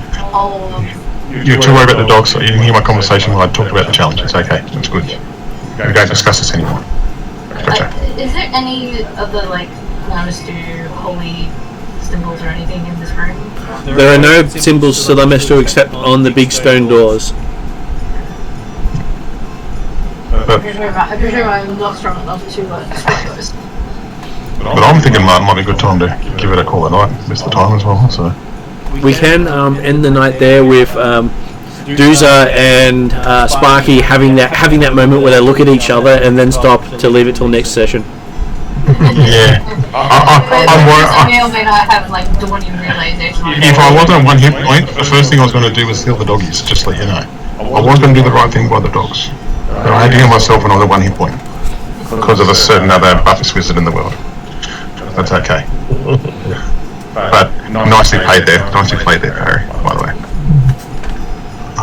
Well, the other reason why Corda would have been surprised that Harry had suddenly appeared behind the altar is the fact that the idea that Harry can be anywhere without having been seen and announced himself all the time is very unlikely. No problem. I'm going to put myself on mute for Martin to close up if he wants it. Yep. All good. So if you want to chat afterwards, that's fine. We'll put it on end credits. I'll catch you guys later. I'll see you on Tuesday. As I say, Martin, Wednesday will be very late if I get on at all. Yeah, Tuesday almost didn't happen, but the booking I had for Tuesday got rolled back about 4 weeks. Oh, okay, right. Which was surprising because I sent out a message about 2 hours before I got that message saying, I just realised I got something on. And then having to say, I just got notification that it's not on now. Right. So that's why you didn't get an email telling you. All good. Okay then, thanks very much. We'll catch you next week or the week after. See you later on. Have a good weekend. Yep. Catches all. See ya.